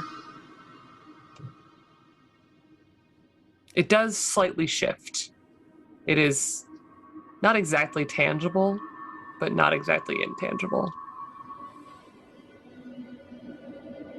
Look back at Kaja and I shrug. Has it been 10 minutes or not? Since what? Since I detect magic. Oh, it's been more than 10 minutes for sure. But okay. Kaja's just gonna try and grab it. Okay. With your hands, because it's 7 feet away. Yeah, I guess so. She's 6'5", so Yeah. Kaja's tall. I'm gonna be inching closer and closer to them until I. So you will have to step into the water to grab it. Okay, never mind. But I feel like I've also just made a big deal out of the entire thing, so then I don't want it to be for nothing. Any thoughts about the random orb of radiance in the water? If it is light like you and I use, perhaps it is a gift from the earth. Cypher. I mean, I'm all for doing things that other people would think are not good things to do. It has gotten me into trouble recently, but I could bless you, if you like. You know what makes great bait in a trap? Something that's a little Something different shiny. than everything else around it. Yeah. That's true. Tiny orb of light. Be you a gift from the earth. Please join me in my shield. In my Gavro, go quest ahead. to protect the earth. Gavro, roll a religion or arcana check. I am better with religion. That's what I thought. 10. A very pretty, somewhat familiar light. Yeah, that's. I will say. No, out of 10, that's all you get, bud. All right. Does it respond at all to my attempted parlay with it? For those of you who have an insight above 14, it doesn't respond because it's not a being. Gabro just. I failed again. Bevan leans over. Did it say anything? No. I've been rebuffed.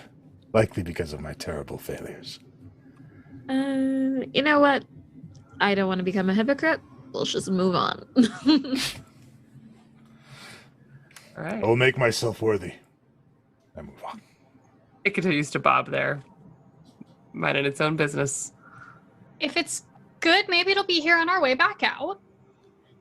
We shall see. Test my worthiness again. Wonderful. As you cross the area, leaving the orb behind, you see this pyre begin to take shape.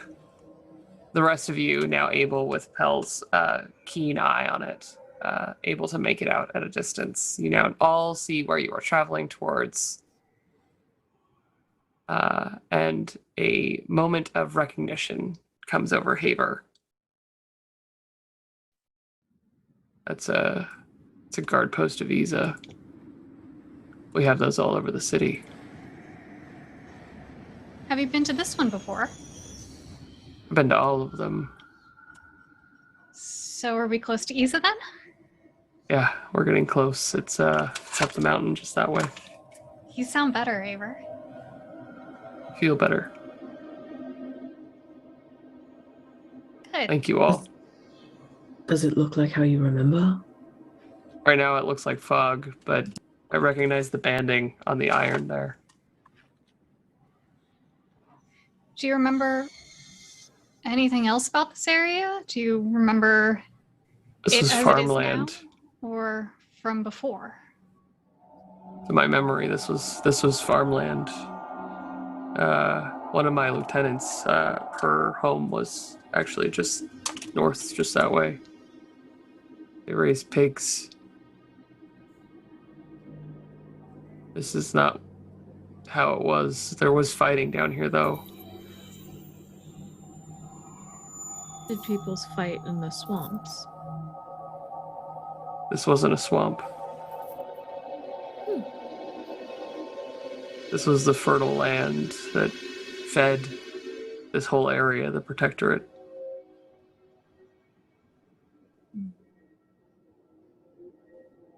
Well, the fickle and tricky water has wronged you as well. But Yeah. with time, this can be reclaimed. While they're talking, I kind of want to take out some vials and take some samples of like the water, or Sure. just maybe like a sample of the water and like sample of like one of the exhausted plants. It's not hard to do. You scoop up some water. It's kind of brackish. It's full of ghosts.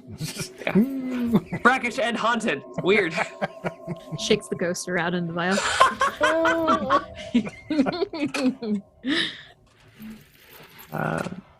But yeah, Haver seems a little bit more cogent than he has been.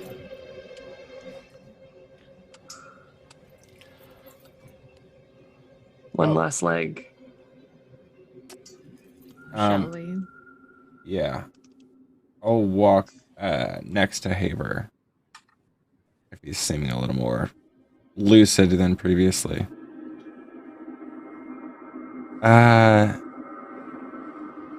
Random question. In the battles, or I guess just in the protectorate, were there a lot of people who kind of looked like me? It, plenty of people with your lineage around. I had a friend, not quite as red as you, but they had horns and different colored skin. Yeah. I mean, I met a few other tieflings.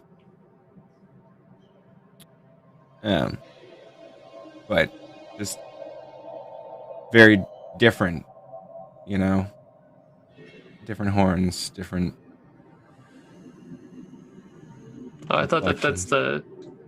I mean, they had horns that went backwards, but yours are actually a little bit more like what I'm used to. Yeah. I've never met anyone quite like that. I just figured they came in lots of different. I don't I know think how they're the. genetic. These, and he taps his tusks. These are mine look just like my dad's. Yeah. Yeah, they jut Makes up a sense. little further. No, it's just like I've heard like in some places, you know, that deer have different antlers. Mm-hmm. I I never really knew if it was quite like that for us, but I just got the feeling I'm kind of seeing some stuff in here that maybe, yeah, my family line was involved. The tieflings that I knew that had the more straight up horns, they were from the coast. You know, the protectorate used to reach all the way out to the ocean, Yeah. and there was a place down there where a lot of them claimed to have been from.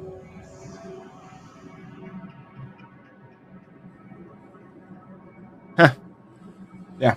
Just never gave it too much thought, I guess. Well, I think that it's not that weird. I'm like vaguely overhearing this because I'm pretty much always over Bevan's shoulder. I'm gonna tug on his sleeve. Hey, so if Haver is starting to feel better the further in we get, and if Pavlo was able to remember his name when things got a little clearer here, do you think maybe you'll remember your name?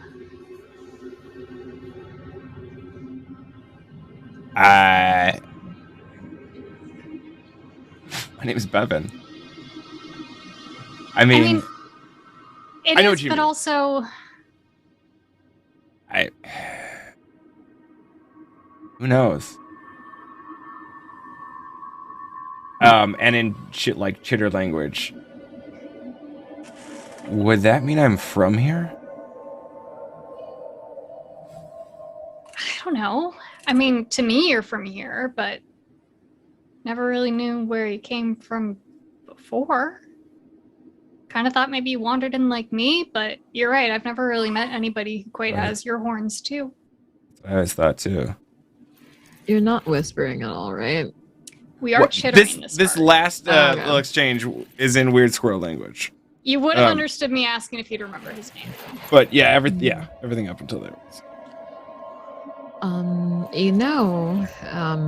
Without, giving away the cursed knowledge once again, there are chances that there were things that could have been a precursor to tieflings. Dancing around the cursed knowledge as much as possible.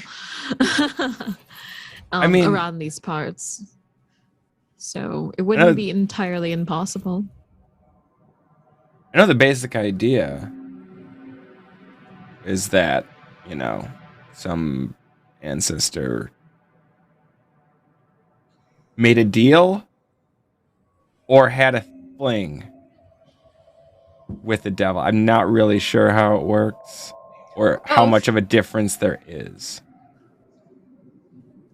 I honestly don't know either.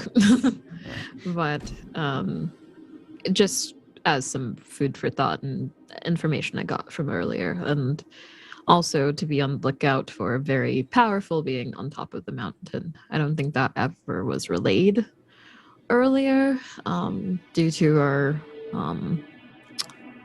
talk, but that is something that we could keep in mind after we get to Isa. It's the mountains above. Being? A very tricky one.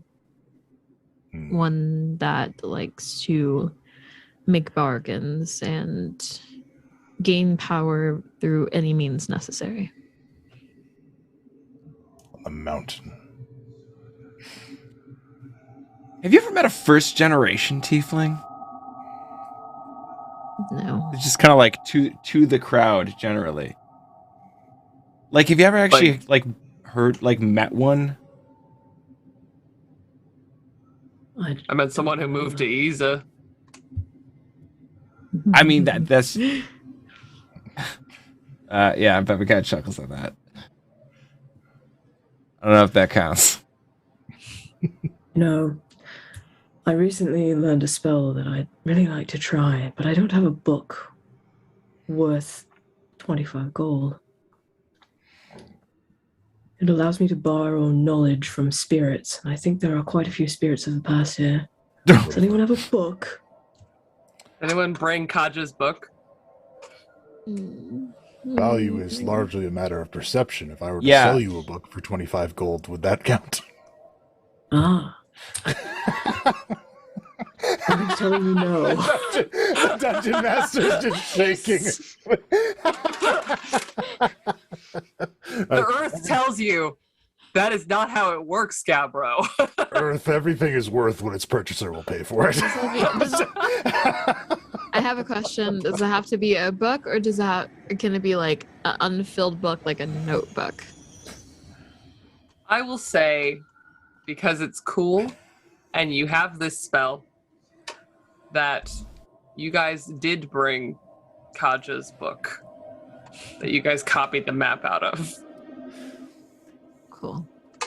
Well, I mean, technically, we would have anyway. I hand drew in it, if I remember correctly. I thought you did it on a piece of paper, but it's fine.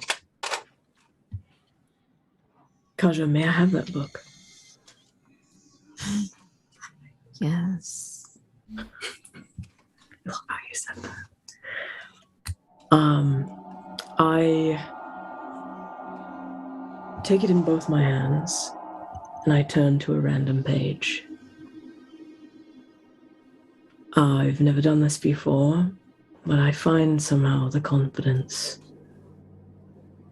Of all the languages I know, I find myself drawn to speaking Abyssal. And as I speak, I move the book, open and closed, sometimes on the same page, sometimes on a different page.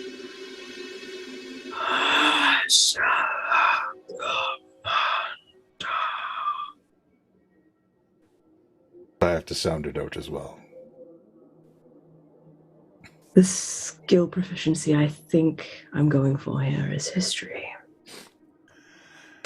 Okay.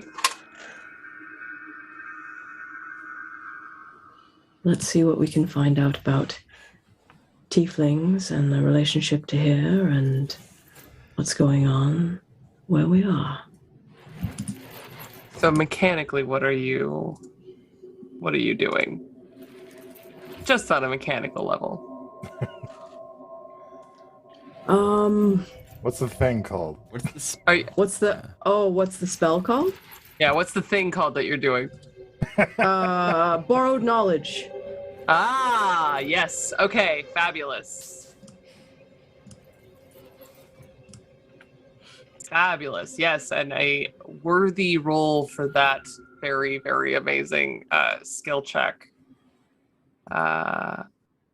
You reach out, and the lights that have been drifting in the fog nearby draw closer. Not the one that you guys walked past, but the ones that are wandering move closer.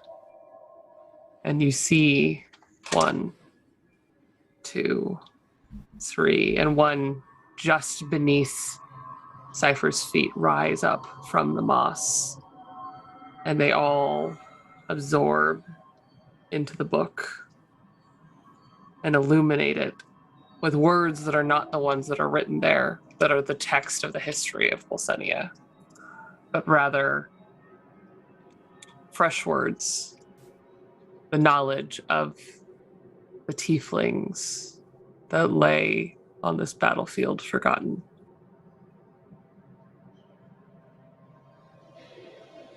The words themselves don't require language. You look at them and you just understand. It is a beautiful script, one that you have never seen before. One that may or may not be bound by understanding, knowledge, or history, but rather just knowledge, raw, laid plain on the pages of this book. The tieflings of Bolsenia were a proud people.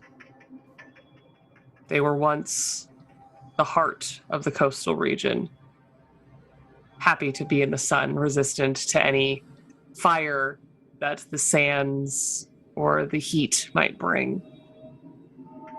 They tilled the earth there, finding ways to bring plant life to a place that was not exactly known for it, but it made them worthy of joining the protectorate, as their natural gift for the land made them desirable for a magocracy.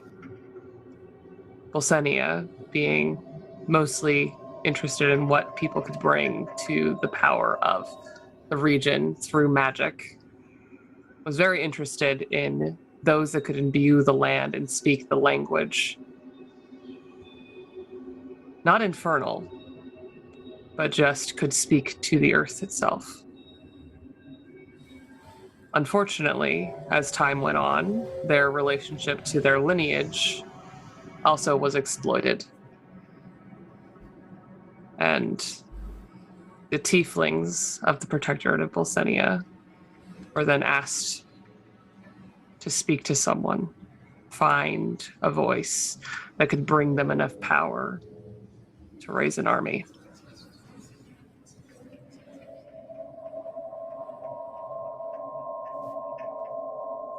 That's all they know. But they long for home.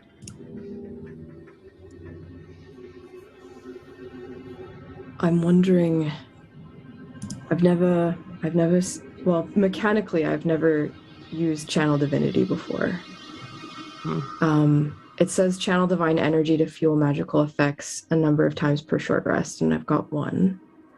Can I use it to try to go back to see if I know any of these tieflings or have heard of them, or if there's something calling to me of a connection to... There will be a specific thing. Your channel divinity has subsets. So it's like having spells, but it's specific to the ways in which you can communicate with the divine. I see. Okay. Well, actually, knowledge from a past life. That's a different ability, but it is a wonderful one. I'm sorry, what now? Can I use that now for what I'm trying to do? They're just a Yuan-Ti, don't worry about it. I will say, yeah, you're welcome to use that, and we'll call it an additional history check to accompany the one you just made, but this one is with your mind instead of the mind of the spirits.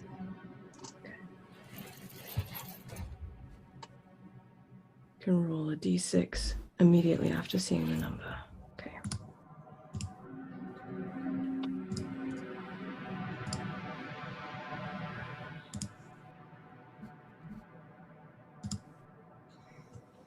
All right. Yeah, 21. The spirits had firsthand knowledge to give you. You realize that there's a chance that you've walked among these very people that are telling you their story illuminated on these pages. And you just close your eyes for a moment, the page still glowing, illuminating your face. And you remember. Just passing in the street, a very well-dressed tiefling woman. She has chains hung between her upright horns. They lightly jingle as she walks.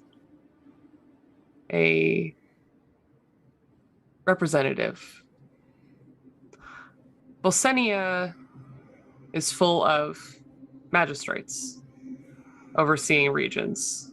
Isa, being one of them, is overseen by, you've heard the name, it's there, it's at the tip of your tongue. Proskovia, Magistrate Proskovia, a half-elven woman, stern countenance. You're not sure entirely why you remember, but she's there. She looks beautiful in more traditional robes of the arcane.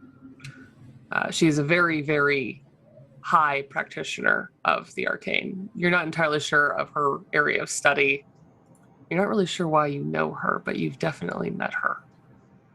You look like Bevan. The tiefling woman walking through has vines growing up her arms.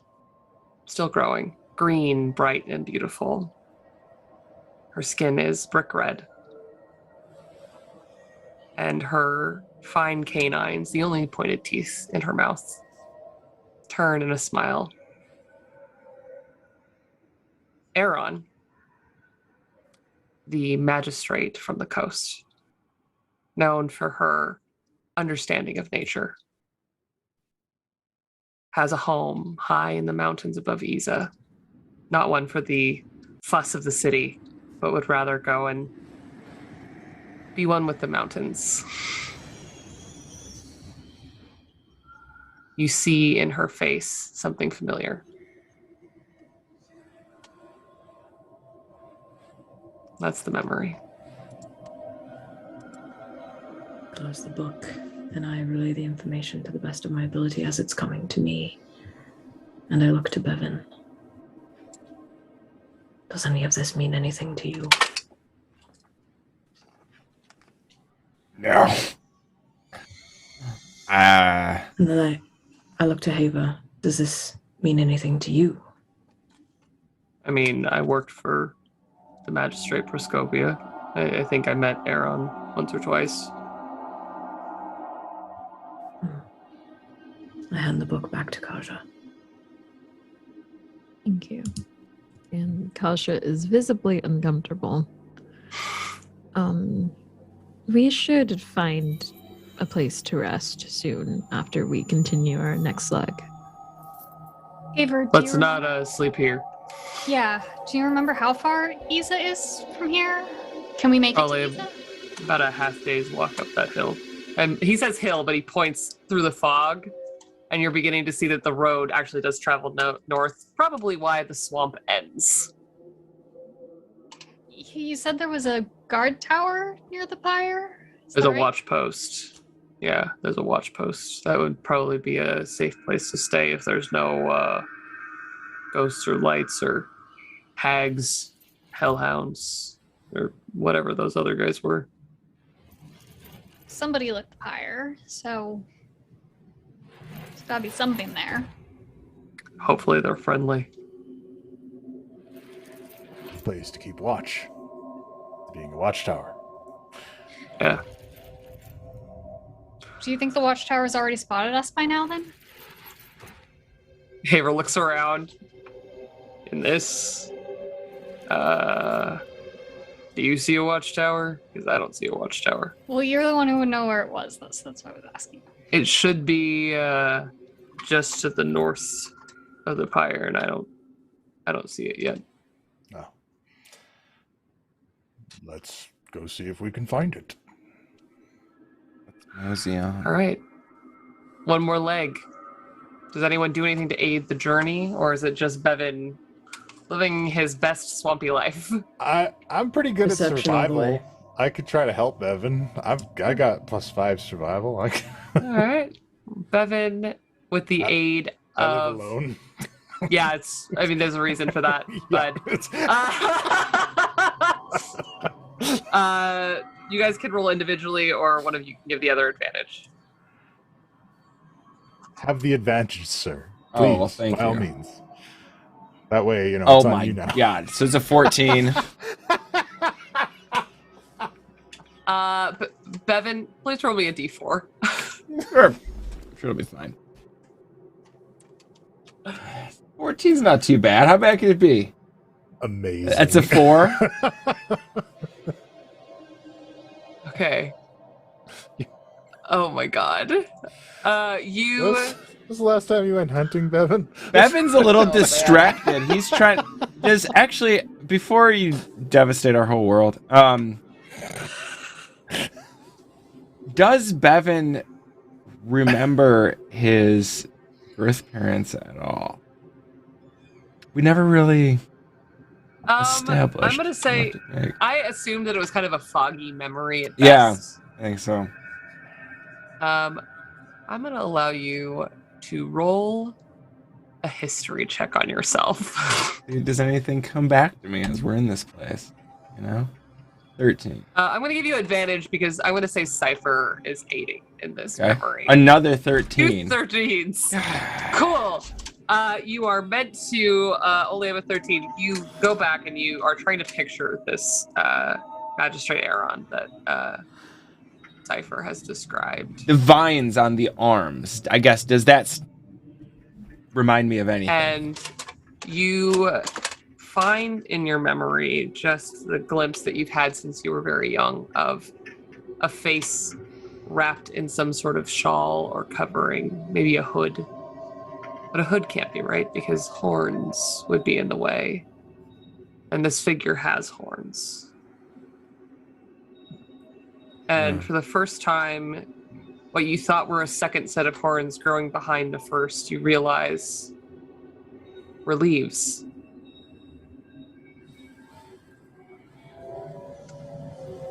That makes a little more sense than it did before. Vines growing up the horns. That's all you get for now. That's where Bevan's head is at as he leads you to doom. Bevan, deep in your thoughts, you are guiding everyone, trying to find patches of land that is sturdy enough to hold weight, especially someone as large as Gabbro or as strong as Kaja. And you find your way and you look ahead and you're like, I can't step there. That looks like it might fall into the water. And that would also be bad. So you begin to guide people, and as you're looking for patches, you look up and you realize, which way do I? The pyre's that way. Let me just, and you start to follow a path in the swamp. And it's not getting you closer. And you all can see the pyre, so you all know it's not taking you closer. Something's off. You expect sort of clear paths to run straight off the hill. Evan, will you please roll me a d6? Oh boy. Oh boy. 3.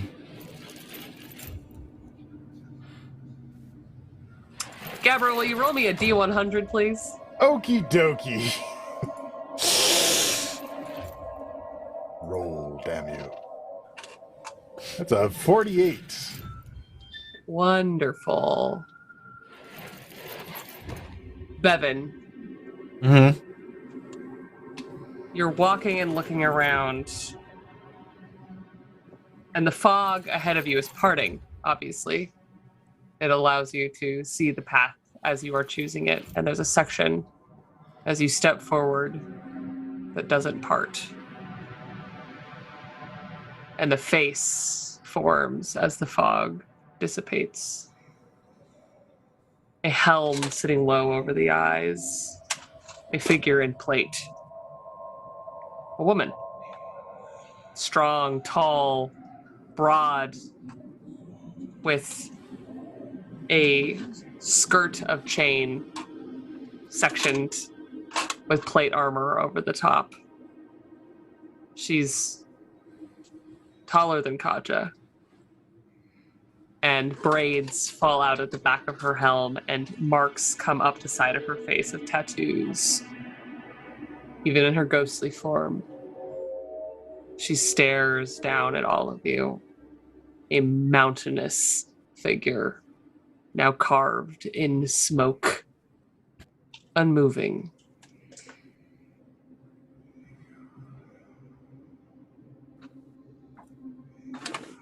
Hail!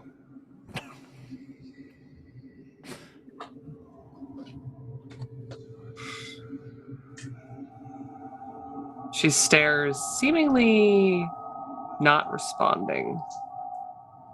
We have borne your scout all this way. Emissary? Emissary was the word I was looking for, not scout.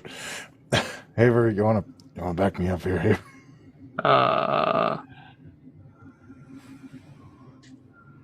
Hello? Name and rank, Haver. Name and rank. Oh, I'm Lieutenant Haver Soroka.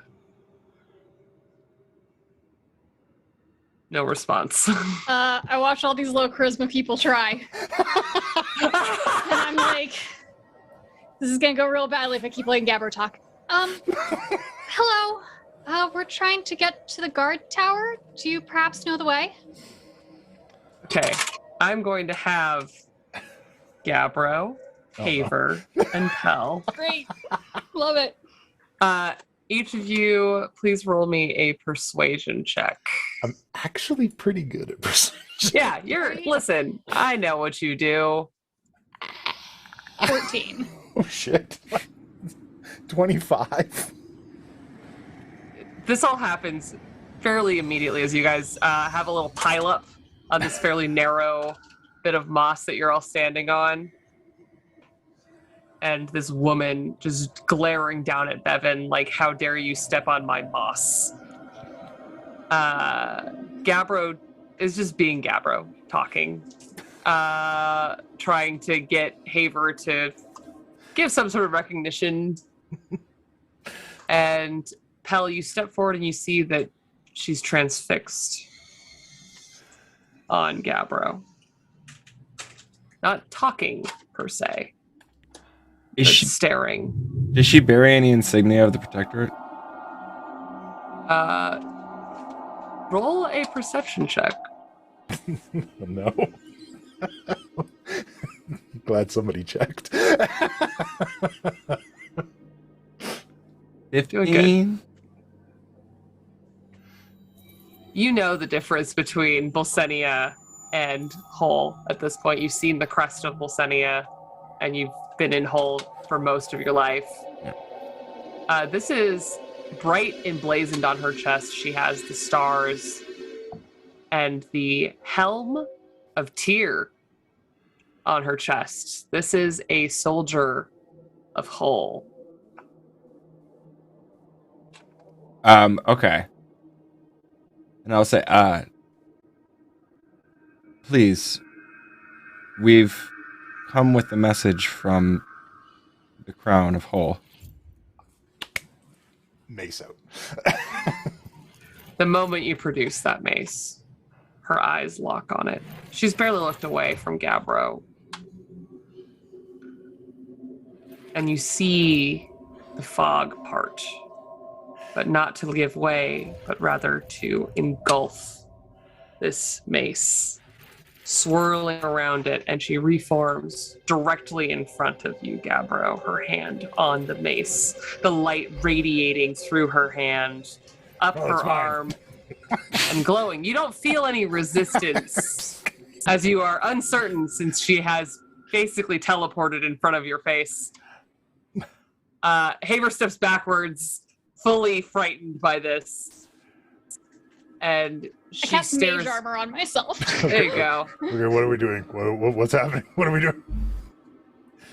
I like to cast false life on myself and then also go towards the lady and ask her in Okay. Celestial, hey, I don't think my friends would take too kindly to you walking on up, so follow worshipper of Tyr. What is happening? You may also roll a persuasion check. Okay, cool. They gave me this to come help you. All right. It's a 19. That's a Go, go, dirty go. 20. Love this. You step forward and her eyes are locked on this mace. And you can see, even though she is a ghost, the mist that is forming her is breathing in and out. And at her core, the hand that has grabbed the mace, the light glowing up her arm, begins to fill where her heart should be, and a light begins to glow there. Just like the light that you just saw sitting low in the fog. And you speak to her, and she glances at you and then glances back at Gabbro. Hey. How's it going? You come with the authority of the crown. Yes, we have come with the authority of the crown to assist this land in its time of great need. We have come with this emissary from the protectorate. Then the To see war is where- won. Okay. You're here because the war is won. Yes. Yes. I'm just going to follow Kaja's lead. Then why are we still here? Because I have not yet come to relieve you. Oh, So, well done. You are relieved. Return to the cycle. And rest. Gabbro. Please roll me the best.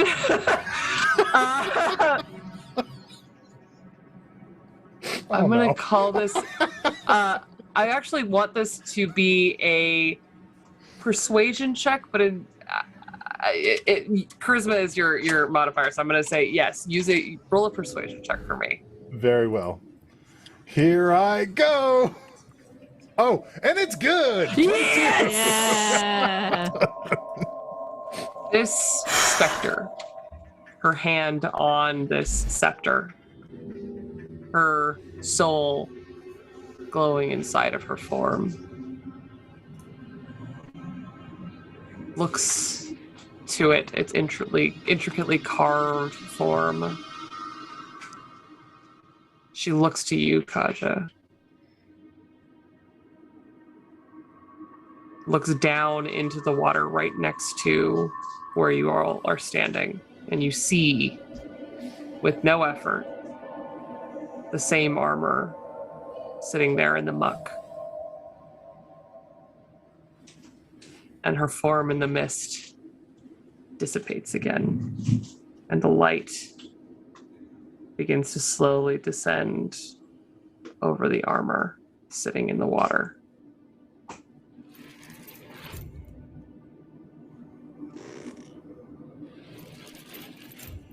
Well, that went well. I think Ish. I'm gonna take that armor back to Hole and put it in a resting place or something. Suppose. Somebody. I mean, somebody's gonna miss that armor. Yes. And a lot of more people need to come here and lay the dead to rest. And then perhaps there could be some healing of this area in its entirety, but we did come for one thing, and then we Everything get out starts here. with one. And I'd like to gather up the armor and throw it in my pack. You're going to gather the armor? Yes, I'm going to gather it up and put it in my pack. Respectfully. I'm not looting. Yeah, of course. I'm just, of course. just like pull it up carefully. Like if there's bones that like tumble out of it, I like You arrange reach down them and, carefully. and grab it. And it is beautiful armor. Extremely well crafted. There is a skull in the helm as you lift it up. Oh, I'll keep that and bury it in another spot. This is not a good place. And on it are markings all over. Things that you couldn't quite detect in the ghost form. Right. And the light continues to just bob there, just like the one that you left behind. And as you take the armor, it follows as the last piece travels with you into your bag and sits just next to you. I will put you to rest somewhere proper, I promise.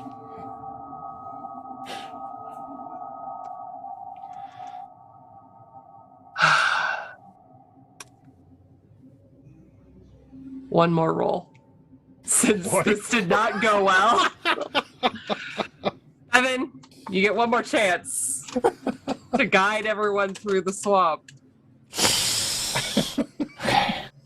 Guidance. I was about to say, I think that they need some guidance. I will not turn down anything like that. What do we got? Ensnaring strike. No. Starting from a 16. And then what does guidance do? D4. Made it above 10, so I'm happy for you. And it's 2 more. That's an 18. Let's go. Fabulous. And Hell, will you please roll me a d6? Of course. 2. Sarah, will you roll me a d100?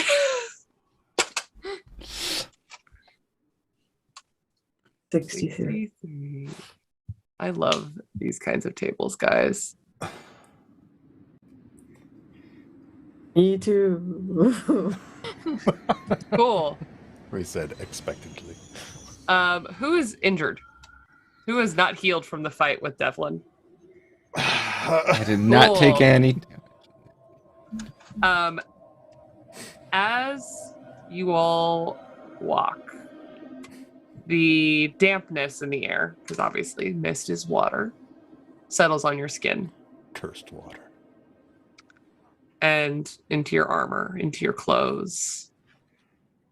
And the blood that has accumulated from your various injuries begins to run off like normal. But you all find your way towards that burning pyre in the distance, and the light is the first thing you see.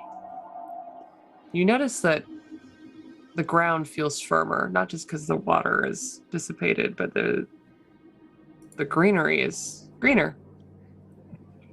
There's something healthier about this particular spot as you approach the pyre. But in the light, you see Gabbro. Your blood has turned to the cracked earth, places where the land no longer bears fruit,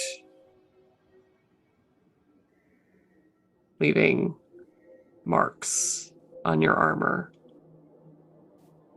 of cracked desert. Cypher, your wounds soaked your clothes, and the water, which you thought was just dampness, you've been wet before, has painted down your side the face of the woman that you all just confronted, screaming in great detail, soaked into your clothes. And Kaja, yours has a more subtle hand. You see a cart, just the broken wheel of a cart, where it should have all of its spokes intact. Its cracked part of the wheel is missing. But it is marked in your clothes.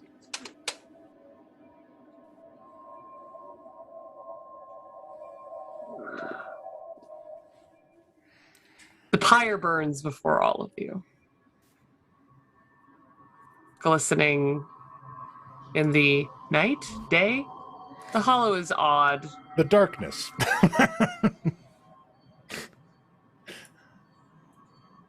But you feel the dampness behind you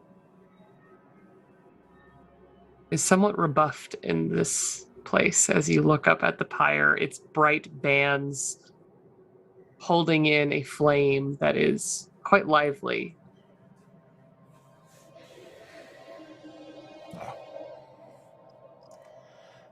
Oh, we made it.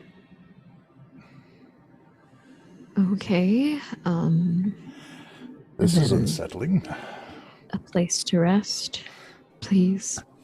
You all look past the pyre, hanging from a large, well-kept iron bar on a fresh post stuck in the ground. The wood is not black. It is a fresh, friendly-looking wooden tone with no rot. And it has ivy growing up it. In fact, all of the ground here is quite alive. And just up the hill, silhouetted in the sun, moon, some sort of light coming down over the top of the mountains. A tower, short, only 3 stories. You can see the windows blocked out in little boxes, the top story with a railing and a overhang to cover. Also covered in ivy. I would like to reach out and touch some of the nearby ivy, and I want to cast Speak with Plants. Yeah! Love a speak with plants. And All right. I'd just like to ask it.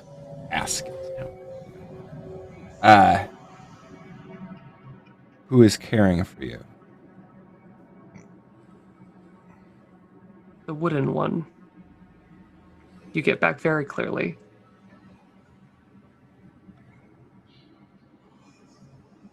Would they be kind to guests? They're kind to all living things.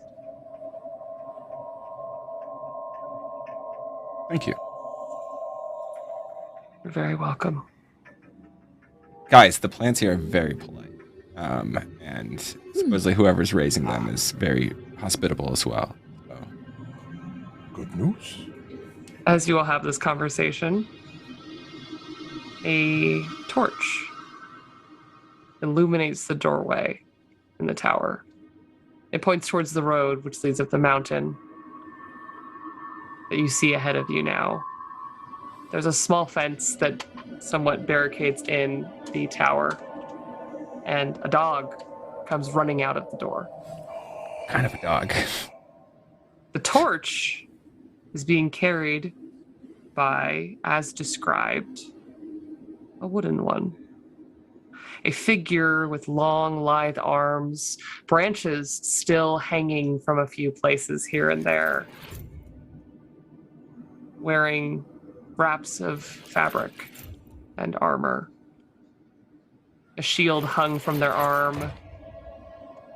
A humanoid being with a friendly smile looks over to you and waves.